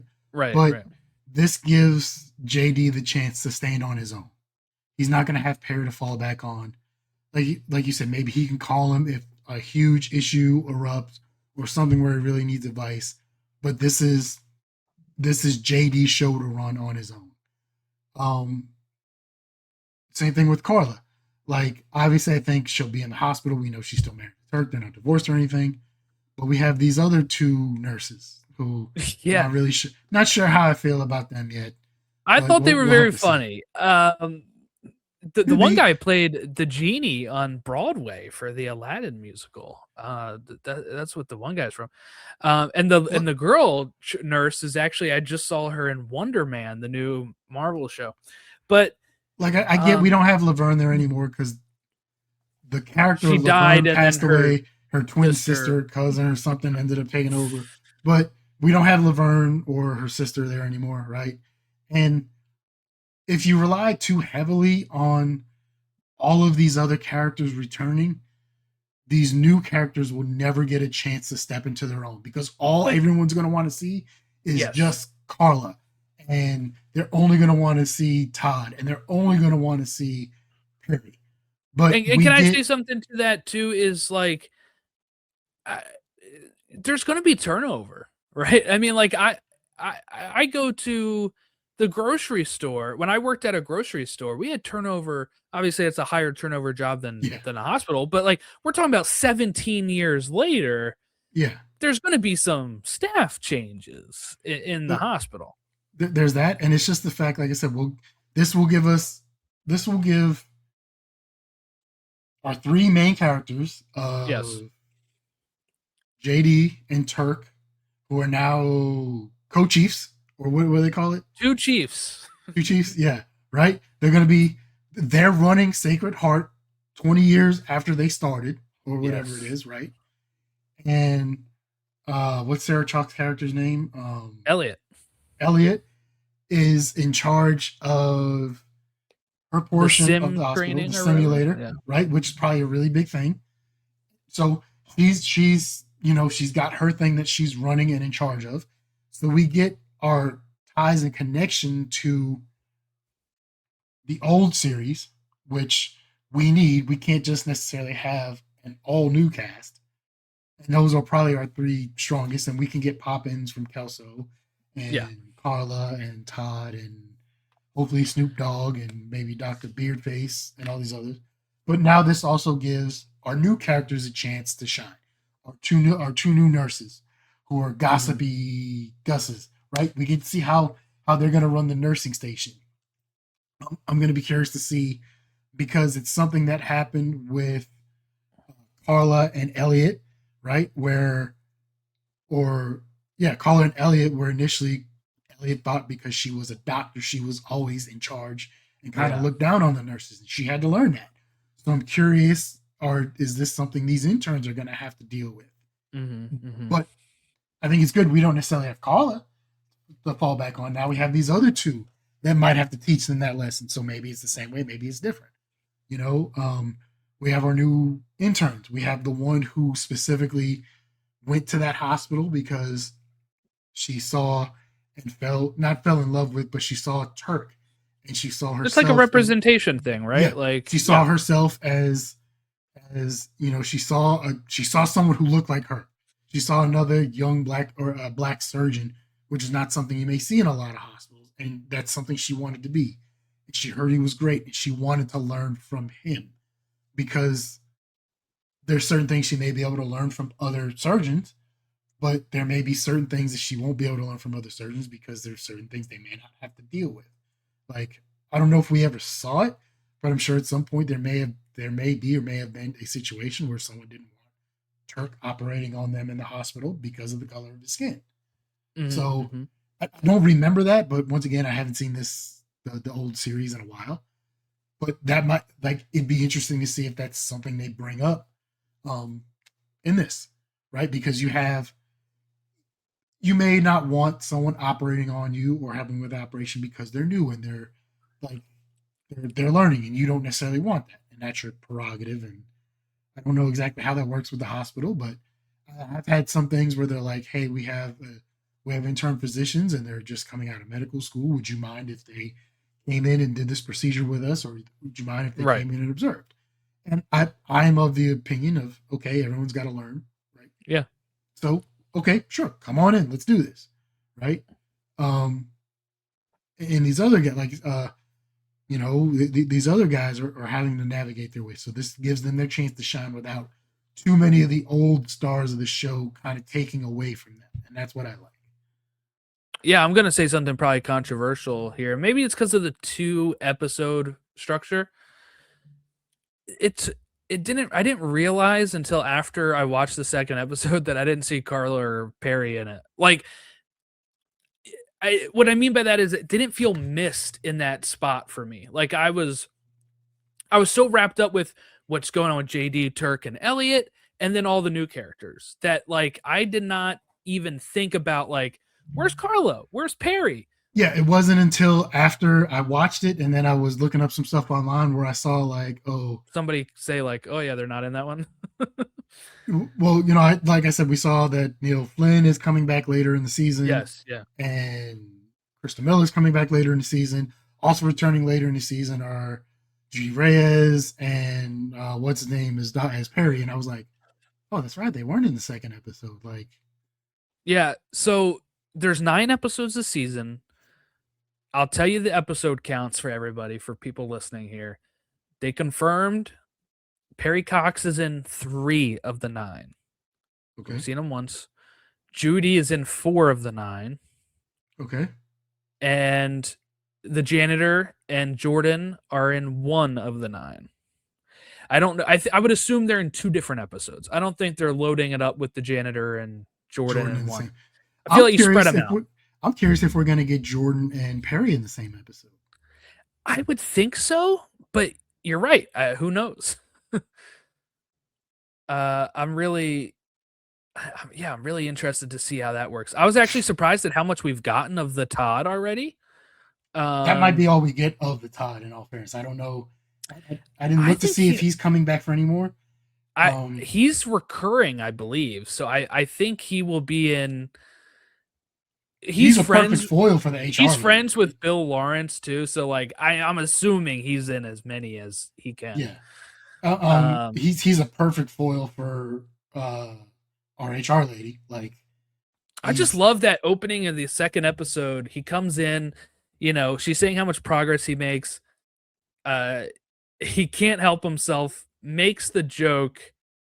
Um, and then it cuts back to the band, and they do the little like yeah. they do a little drum there, and then it goes right into the theme song. Which Okay. I guess we could talk about the theme songs, and I want to also talk about the fantasies, which seem to have a huge budget increase in this So I like the so fact that far. it's the same theme song, right? But I like the fact Same, that they updated it with the new characters and modernized it where now they're actually using like an iPad to like yeah.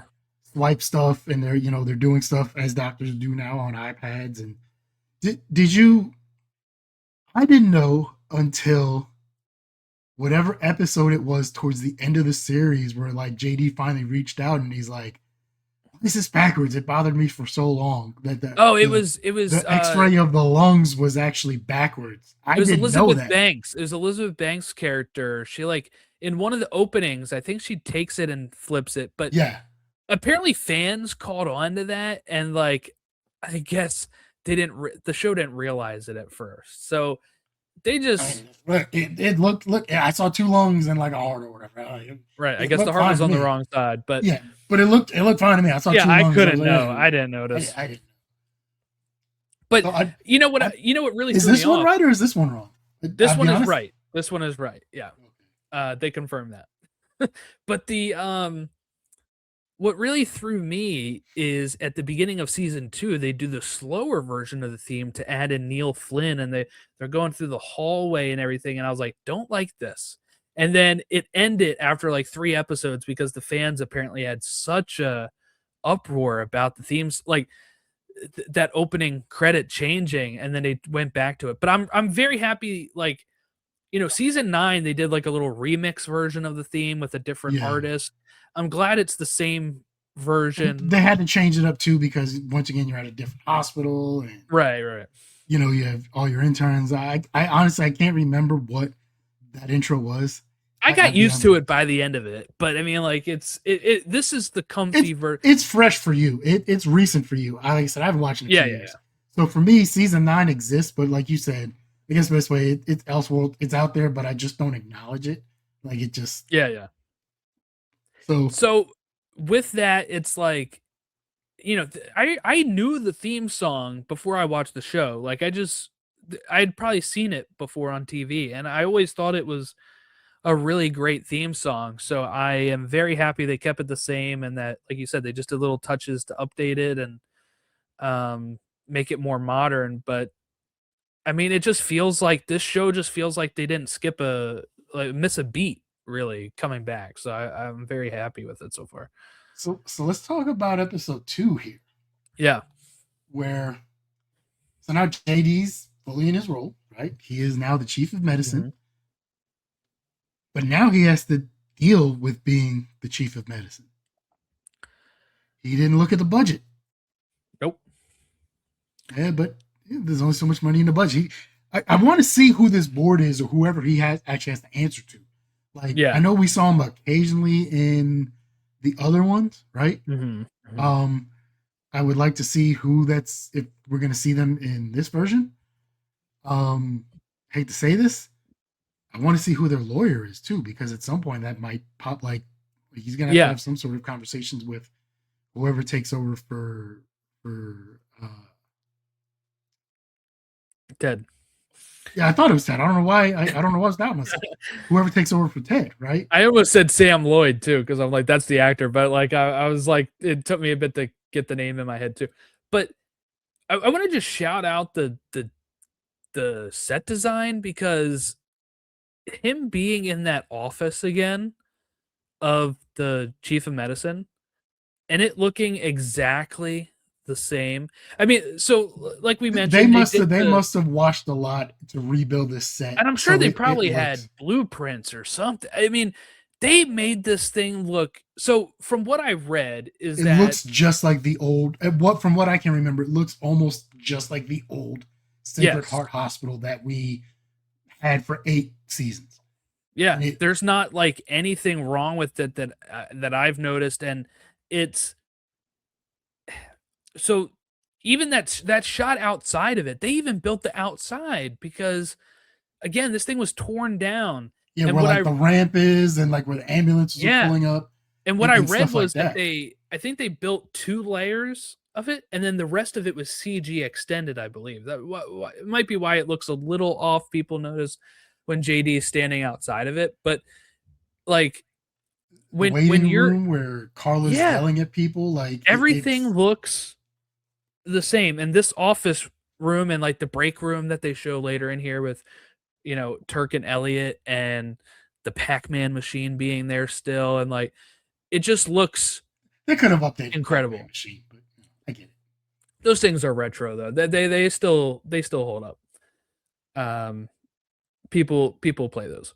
But anyway, I just wanted to shout them out because The set design it looks did a great. phenomenal job. It really I was wondering, really wondering, because sometimes they say that kind of stuff, and you're like, mm, yeah, but like this it looked exactly like it. Especially somebody that just finished watching it. Like yeah. I've had like no time in between. This does not stick out like anything. Even for me, like I said, I haven't watched it in so long, but it just I felt like obviously there was a distinct difference of season 9 because it was a different location. They had to redo that, and there Yeah. was a new hospital and everything. But watching this, I haven't seen the first 8 seasons in forever, but I didn't. It didn't feel off. The set the actual hospital didn't feel off. Like I Right. felt like I was back at Sacred Heart watching this when I was watching this in like 2013, and I was like, oh, that's just it helped Yeah. me forget that season 9 existed. It really made me think of like, oh, well, he just went back to his old hospital, and now he's got to deal with being the chief of medicine and everything that comes along with that. Yeah. And I also like that he's trying the nicknames out and he calls Dr. Tosh Hotmouth and it Nope, immediately nope, cuts to yep, the HR, HR. yep, nope, nope, not gonna work. And my other favorite bit of this, by the way, is the continuation scene of this when they're in his office and she brings in Asher and saying like, "Did you tell this guy to do everything in his power?" And he's talking in his British accent and she's like she just starts going off and calls him chitty chitty bang bang, and she's doing this really bad British accent, and then JD's monologue just being like, what happened to no nicknames? But you know what? You know what I think is one of the best things? Him having to realize of like what kind of teacher or person in charge is he going to Yes. be. Like anytime you get to be in a real supervisory or leadership position, there's an adjustment that you have to make. Mm-hmm. Um, it's easier in some ways for him because all of these people, with the exception of Carla and Turk and Elliot, are new. So Mm-hmm. he doesn't have to uphold anything, right? He doesn't have to, but it's so like prime example I'll give is when I was in the army. Some units, when you get promoted to corporal or sergeant and in these leadership positions, uh, they only allow you to spend a very limited amount of time in the same unit you were in. So like, okay, Mm-hmm. my first duty station was in Korea. That was a year long tour at the time. And then I went to Fort Stewart, Georgia. So I went from private first class all the way up to sergeant at the same unit. I got to be a corporal, which is your first actual leadership position, and then a sergeant. In some units, they won't once you make the rank of corporal if you're a corporal or you could be a specialist. The Marines is lance corporal and corporal. We're talking about the army.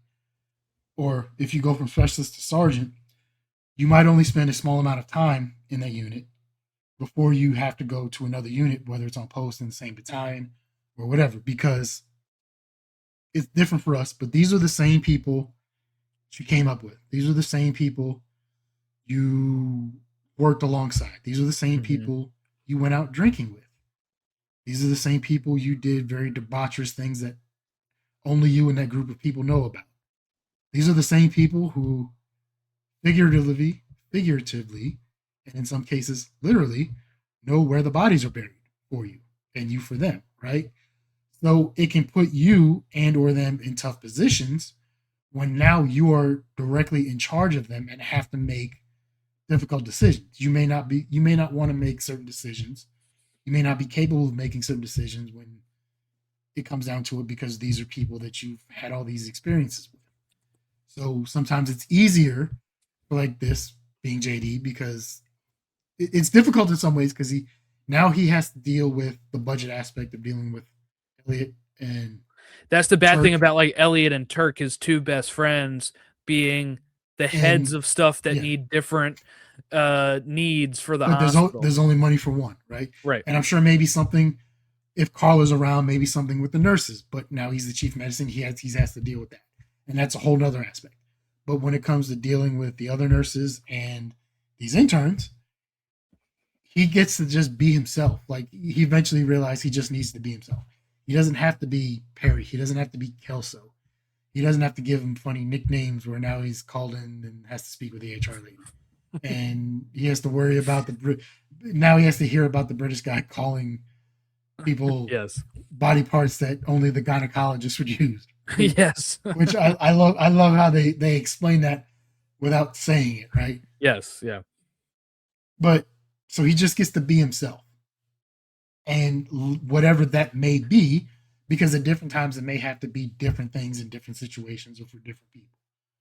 But that's that is a real growth and thing where you have to learn when you get to be in charge. I'm sure where you work, you went from working at the call center to being a supervisor. There's probably some Yeah. things you had to work around and deal with. Now, Yeah. I was like I went from being one of the peers to being a team lead and then effectively part of what they called the management team. And, I had to be in meetings with like one-on-ones where people are getting disciplined and it's not easy. and some of it's like people that I used to train or that I used to be friends with that we go out to happy hours with, and then you're like, "Oh, I have to tell this person that they really maybe messed up this call. How do I do this?" Like it's a very difficult situation. It's Thankfully, not I'm out of that. easy. It's not easy, and um, sometimes there are people who will try and take advantage of that because they knew you so well and you were so close to them Yeah, before. Like, why are you being a hard ass now? And they may not look at it the same way, but it may not necessarily you having to be a hard ass. It's you have a different responsibility and a job to do. right. Um, but I like the maturity on JD of realizing like, okay, I just have to he has to come to a realization of like now he's the one in charge and he has to make difficult decisions. Um, he Yeah, has to it's when look at he's looking at that painting of Perry and they take it away, and he doing a realizes thing here. I have to do it my way. I can't lean on how How Perry Perry would would have done do it it. and Kelso would have done it, or something as far as like he has to break the news to him of like this surgery robot is actually going to help bring us in money because of what it's Right. capable of doing. Like we need to replace your stuff, Elliot, but it's just going to cost us money. So I have like he still has people he has to answer to in the hospital board or whoever that is, Hmm. and that's it. Also is also the interesting twist of one of them is his best friend and the other one is his ex-wife, and like he has to take away from his ex-wife to give to his best friend, which And it brings up the constant theme that was brought up throughout the original series of JD prioritizing Turk. Right now, in this case, he's doing it for valid reasons. But when I guess maybe you've been burned by that in the past, Elliot is like, of course he picks your thing because you're best friends and our marriage didn't survive because of this, this, and this. And, you know, like remember I think it was when he was leaving. remember when he was having his final talk with Carla, and she's like, "Tell me my husband loves me Yeah. more than he loves you," and he's like, I can't say that honestly." And you know, those two have made lists of like the best romances out there, Hmm. and rightfully so. Like you know, I would put Sean and Gus up there. Yeah. I initially I had Sean and Gus ahead of them, but now I have to like take a step back, and my fandom for Psych is great, but I have to admit that those two are probably, yeah. And I'm sure there's probably erotic fan fiction of JD and Turk out there. I Probably. haven't looked for it, but I'm almost I mean, positive that exists. yeah. Um, but and you know, it brings up the aspect of Turk was in just a weird position too, of like he was friends with JD, he was friends with Elliot, Yeah, like she and says, they met then on the same day, like the same time. She you met both of know them. the divorce happened, and like I don't know if necessarily he had to pick sides, but like that can, with divorces and friendships, that stuff can get weird and tricky. And And I think what he says is very, you know, is a very good thing. He says, he wasn't picking sides, and I believe him in that.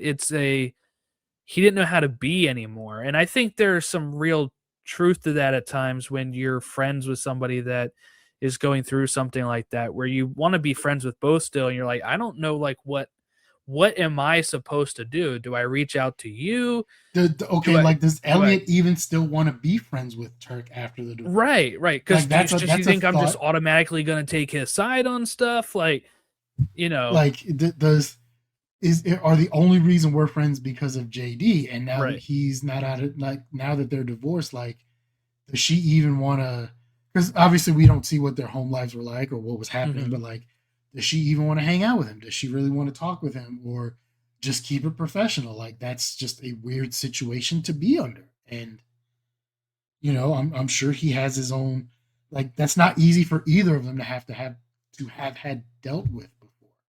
And it was probably a conversation. Like you said, that divorce seems like it was probably somewhat recent, but it That's what was it probably feels a a conversation that couple was leading years to what or now. something like that. Yeah. I'd say maybe no more than like 5 years at the Yeah.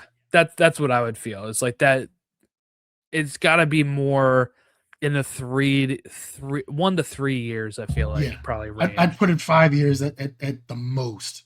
Right. But like, you know, the divorce is not easy on either side of JD or Elliot, right?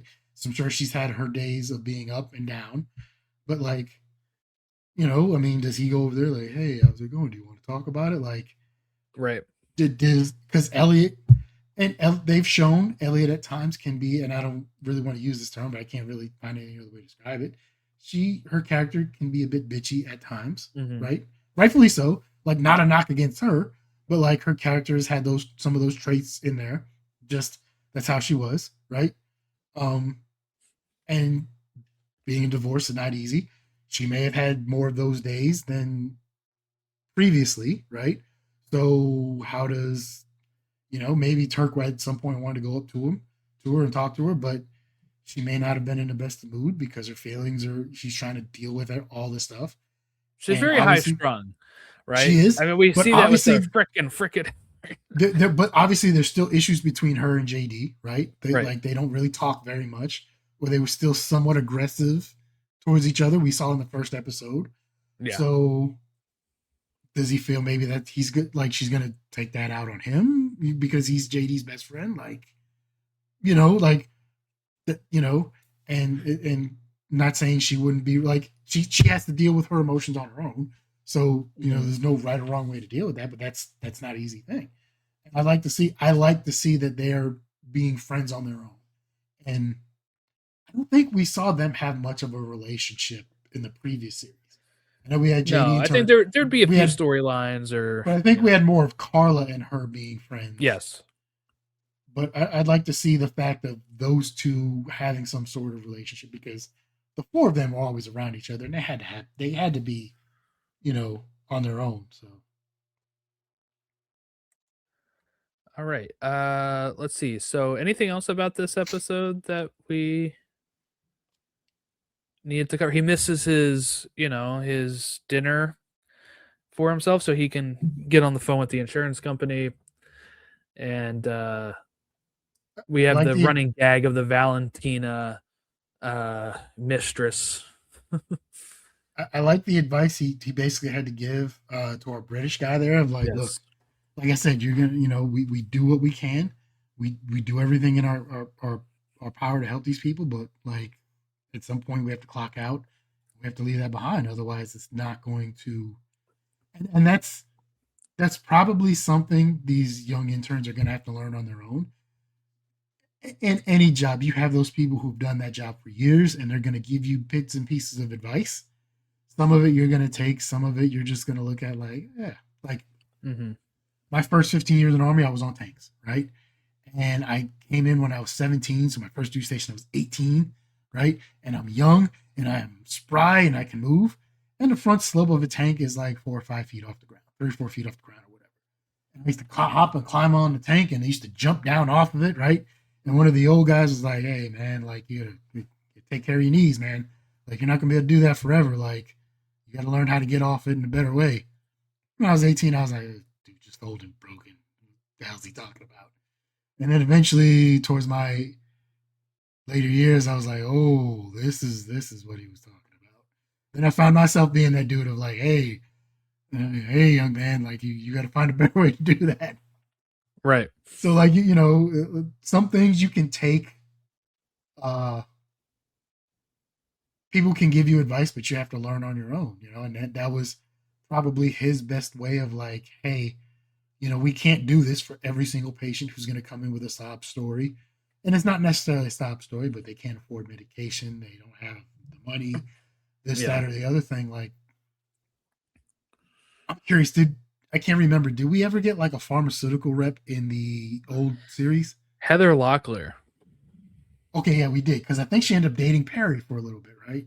Yes, and I think yeah. It was before him and Jordan got back together again, but it was she was like I think sleeping with most of the people around there, or had at one But point. I was Yeah. curious. I'm like, I wonder if we're gonna get like a very attractive young pharmaceutical rep that's gonna see these new young interns, and you're gonna have JD or whatever try and give them advice, right? Mm-hmm. But one or two of them might listen, but some of them are probably not gonna listen because what Right. does he know? Like he was a concierge doctor for a while. I know he was on the pharmaceutical rep payroll before, and he was probably taking stuff from the pharmaceutical guys for his concierge patients and blah blah blah, and then you know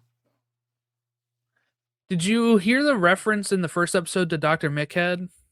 what was that? When Dr. Cox was consoling him about the divorce, or saying like I heard about your divorce. He said that he had bet the under on, I guess, a certain number of years of the wedding, the marriage would last with I remember Dr. him saying Mickhead. that. Yeah.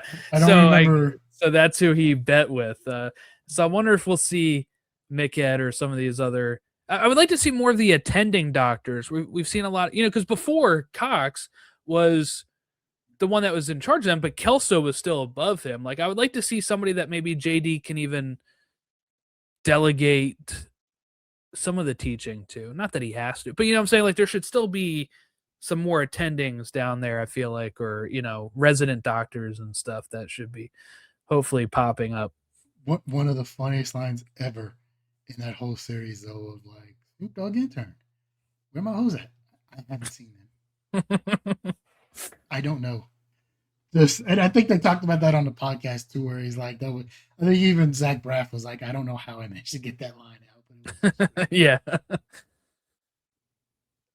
All right. Let's see.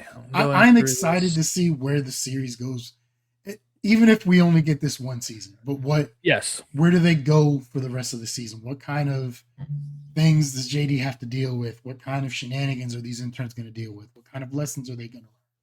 How are we going to get introduced to new characters or returning old favorites? And what is our HR lady going to like commit suicide because of dealing Right, with the right. Todd, stuff like that, right? So I guess we can talk about the ratings here then. This is what I was referring to earlier. Um, the Scrubs. So it's 2 episodes. I think some people probably didn't realize there was a second episode on. I'd also read some people online that said that when they were watching, they thought it was only one, and then the second episode started. But with the premiere, the first episode Was it of only on streaming or did it show up on like ABC it as was well? on ABC. It's on ABC on Wednesdays, Hulu on Thursday. Um, so on ABC, the first episode at 8 o'clock on Wednesday night, 4.41 million US viewers. That's a lot for nowadays. It is, yeah. The second one was 3.52. So that was 30 minutes later. So I can see how like having a second episode, especially on like streaming, it's easy because like you're sitting there, you know, hit the You're like, button oh, and then another one's right there. Press next. Yeah. yeah, or you don't even have to. Like you get like at least on my TV how Hulu set up, but you get like a little bar that fills up, and there's a little countdown of like 10, 9, 8, 7, you know, Right. and then halfway through the credits it goes to the next episode. Um, I can see like if you don't necessarily know there's a second episode and you're watching it on ABC, you might like it comes on at 9 and then you see the credits, you might just like hit the guide button, you know, and try and figure out what's coming on next. Or maybe you had something else you wanted to watch at 9:30 and it might not be till later where you're like, oh, there was a second episode. I didn't see I mean, I'm looking at the things for all of Wednesday right now. The only thing that came close to millions of viewers was Survivor, and that was season 50 premiere with 5 point some million viewers. when Survivor's only getting 5 million viewers, you know, like network television is. Yes. Yes. And like in the rating share, I mean, 18 to 49 demographic, it was a 0.6 for Scrubs and a 0.95 for Survivors. And again, those are the highest of the night. So, I mean, it pretty much was second place because Survivor was at 8 o'clock, but I mean, it did well. They reran them again at 10 and 10:30 the same night as well.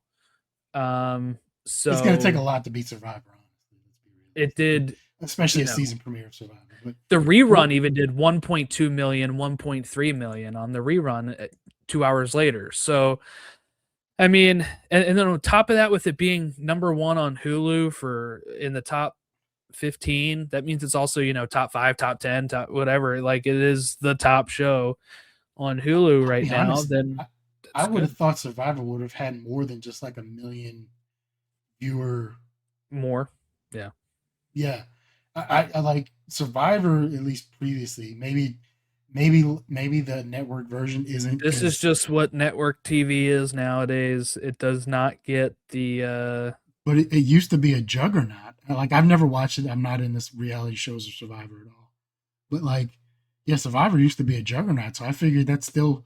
I wouldn't expect it to hit like 20 or 25, but I figured it might have hit closer to 10, not like a 5 to 4. You know, Scrubs hit 4, and Survivor hits 5. Like that's right. So Scrubs hit number one, I think, on Thursday or Friday. Today, a Saturday. It's still in the top 15. It's at top 7.